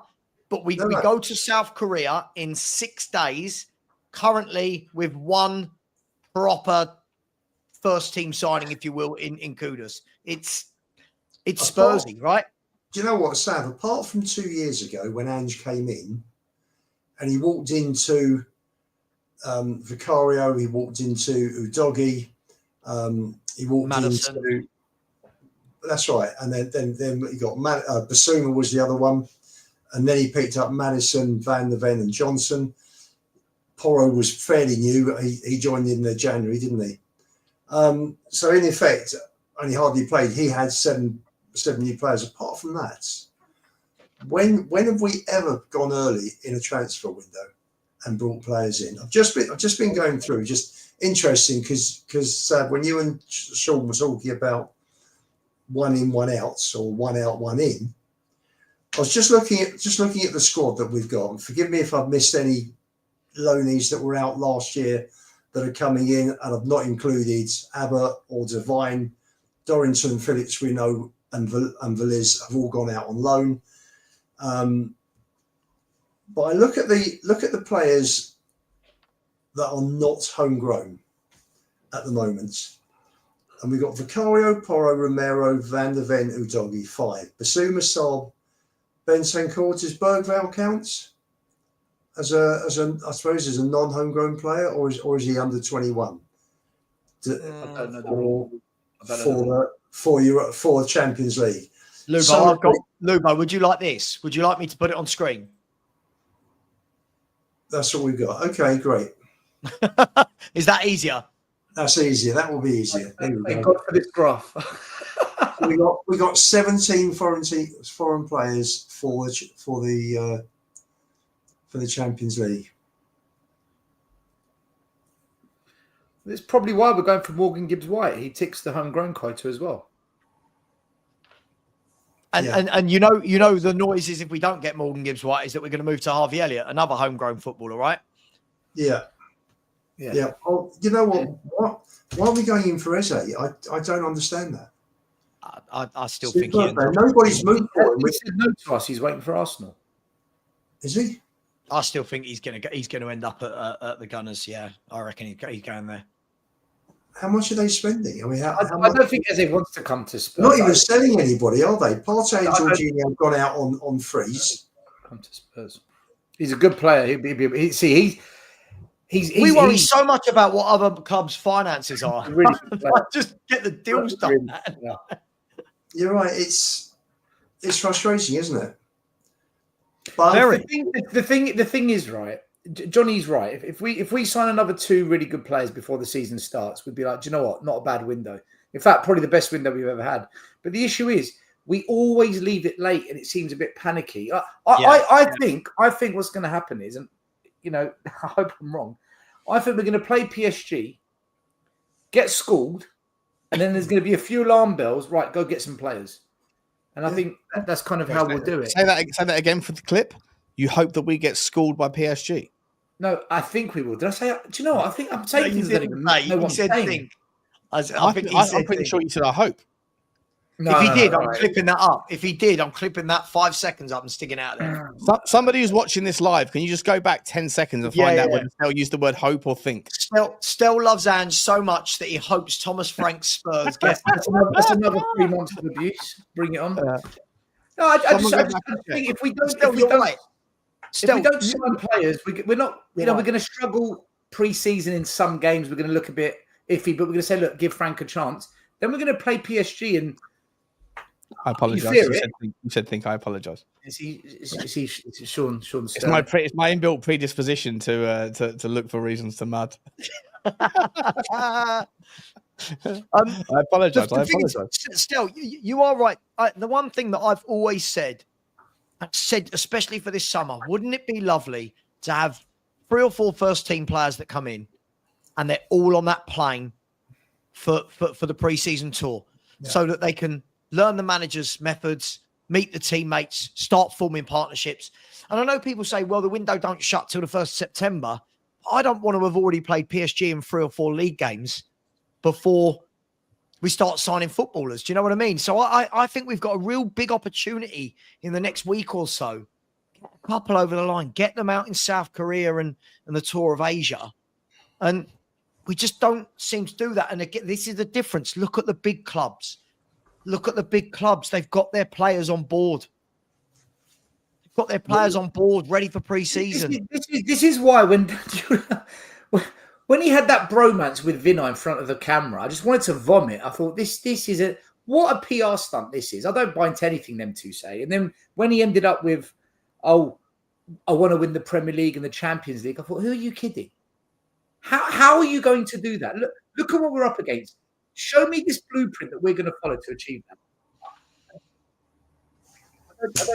I don't buy it. Well, look, should we call it a day there, guys, on the first show? I think it's been, unless anyone's got anything they really want to add. No, all good. Thank you, everyone, for watching. Appreciate you all. Thank you for your super chats, super stickers, memberships. God bless you all for that. And don't forget, this is an echo chamber. I mean, as Sean and I are going hammer and tong, it's an echo chamber. It's an echo chamber. I had a cheeky round on the preview show on the warm up on my channel. I said, just out of curiosity, guys, what's the odds on the first blow up on the Spurs 5? I said, is it going to be Sean and Lubo? Is it going to be Savva and Stel? Is it going to be Stel and Sean? I said, I think that Stel and Sean are probably going to wait it out a few weeks, like be a bit respectful to each other. And then that will come in, and by about September, October, we'll have a big blow up. And people were pumping in like odds. People were saying like, oh, it's definitely Sean and Lubo, definitely Stel and Savva, like Evan's favourite. I said, what about Johnny? I said, I feel like Johnny's got a little bit of a tag in him. He wants to have a blow up about something. So I don't know who won. I don't know who won the bet, but I'll tell you who won. I enjoyed the Johnny. fight. It was Johnny and his wife right now, wherever they are. Right now. By the way, Fabrizio Romano. Lynn's having the best night of the holiday. Fabrizio Romano. Ready? Understand that Newcastle are ready to present their project to Benjamin Sesko as they want to go big. And then someone bigger will pick up the phone, right? Savva, that's your argument, right? Chelsea will pick up the phone, right? If someone bigger wants him, listen, let's be fair. If Sesko goes to Newcastle and no one else he'll go to Newcastle. Let's be fair, though. If Chelsea jumped in right now and went, actually, Sesko, we want you, he's going to Chelsea. Bigger club, more money, bigger wages. It's in London. So on that basis, the fact that nobody else has picked up the phone and bid for Morgan Gibbs-White, does that mean that he's not a top 4 player? Well, I mean, I think most people right now, even if they want Morgan Gibbs-White, are going to be really put off by dealing with Marinakis, aren't they? Marinakis is the new Levy. You know what he's done also for Forest. So what Marinakis has done is he's probably put off a lot of prospective players who would come to Forest and think, you know what do I need this grief for? If I'm successful and someone comes in and you've got release clauses that are secretive. I mean, had City paid 75 million for Gibbs-White, would they have had a case? Yeah. No, I think that's why City walked away, Lubo. Yeah, no, but would they have had a case? He was like this in Greece. He's a bit of a cowboy. Marinakis is a bit of a cowboy. Surely, if a I player, think you're right, Lubo. Because City apparently walked away today, right? They said, we're not interested anymore. I think it's probably not far from the truth to suggest they went, wait a minute, you were telling us that he was worth 80 and that we'd have to give you 50 and also James McAtee in the process, when actually there was a clause there that you didn't disclose. And the whole point of from what I've understood from listening to a sports lawyer, is that if there's an NDA on a release fee, then when someone bids, the reason where it gets triggered is that if someone bids above the level, then the club have to come in. They're legally obliged to say there's a release fee, which is why Marinakis was going to say, pay me 50 and give me James McAtee. Therefore, it doesn't technically trigger it. And I think that's if there's truth to the idea that City have then gone, you know what, we're walking away. We're not interested in Gibbs-White. It's because he's trying to play two sides off against each other, in which case he's treating both of them like mugs. They also bought Cherky, didn't they? Yeah. Yeah.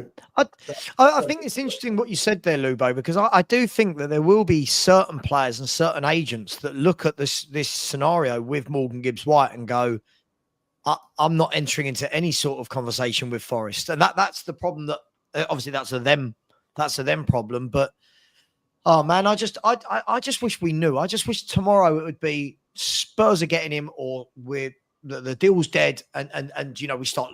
I'm just bored. I'm so bored of the name Morgan Gibbs White, and I know it's not his fault, but I'm just so bored of it.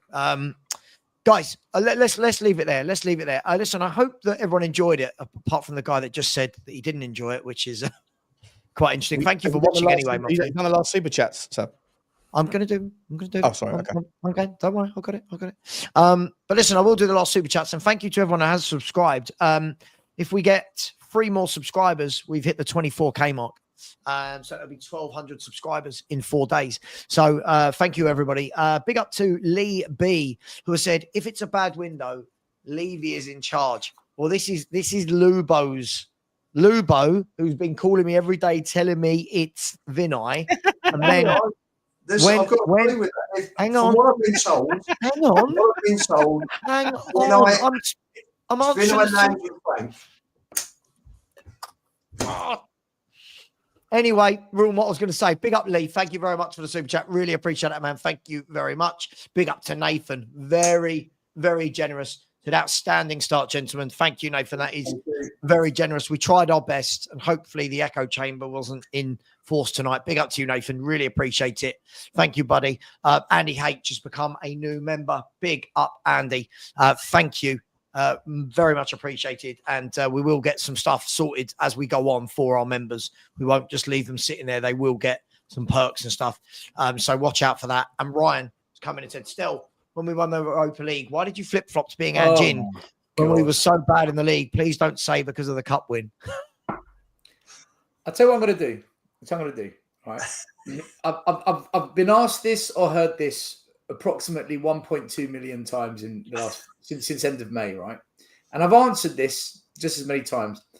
Once we hit 2 million of the exact same question, once I hear it for the 2 millionth time, I'll answer it again. How's about that?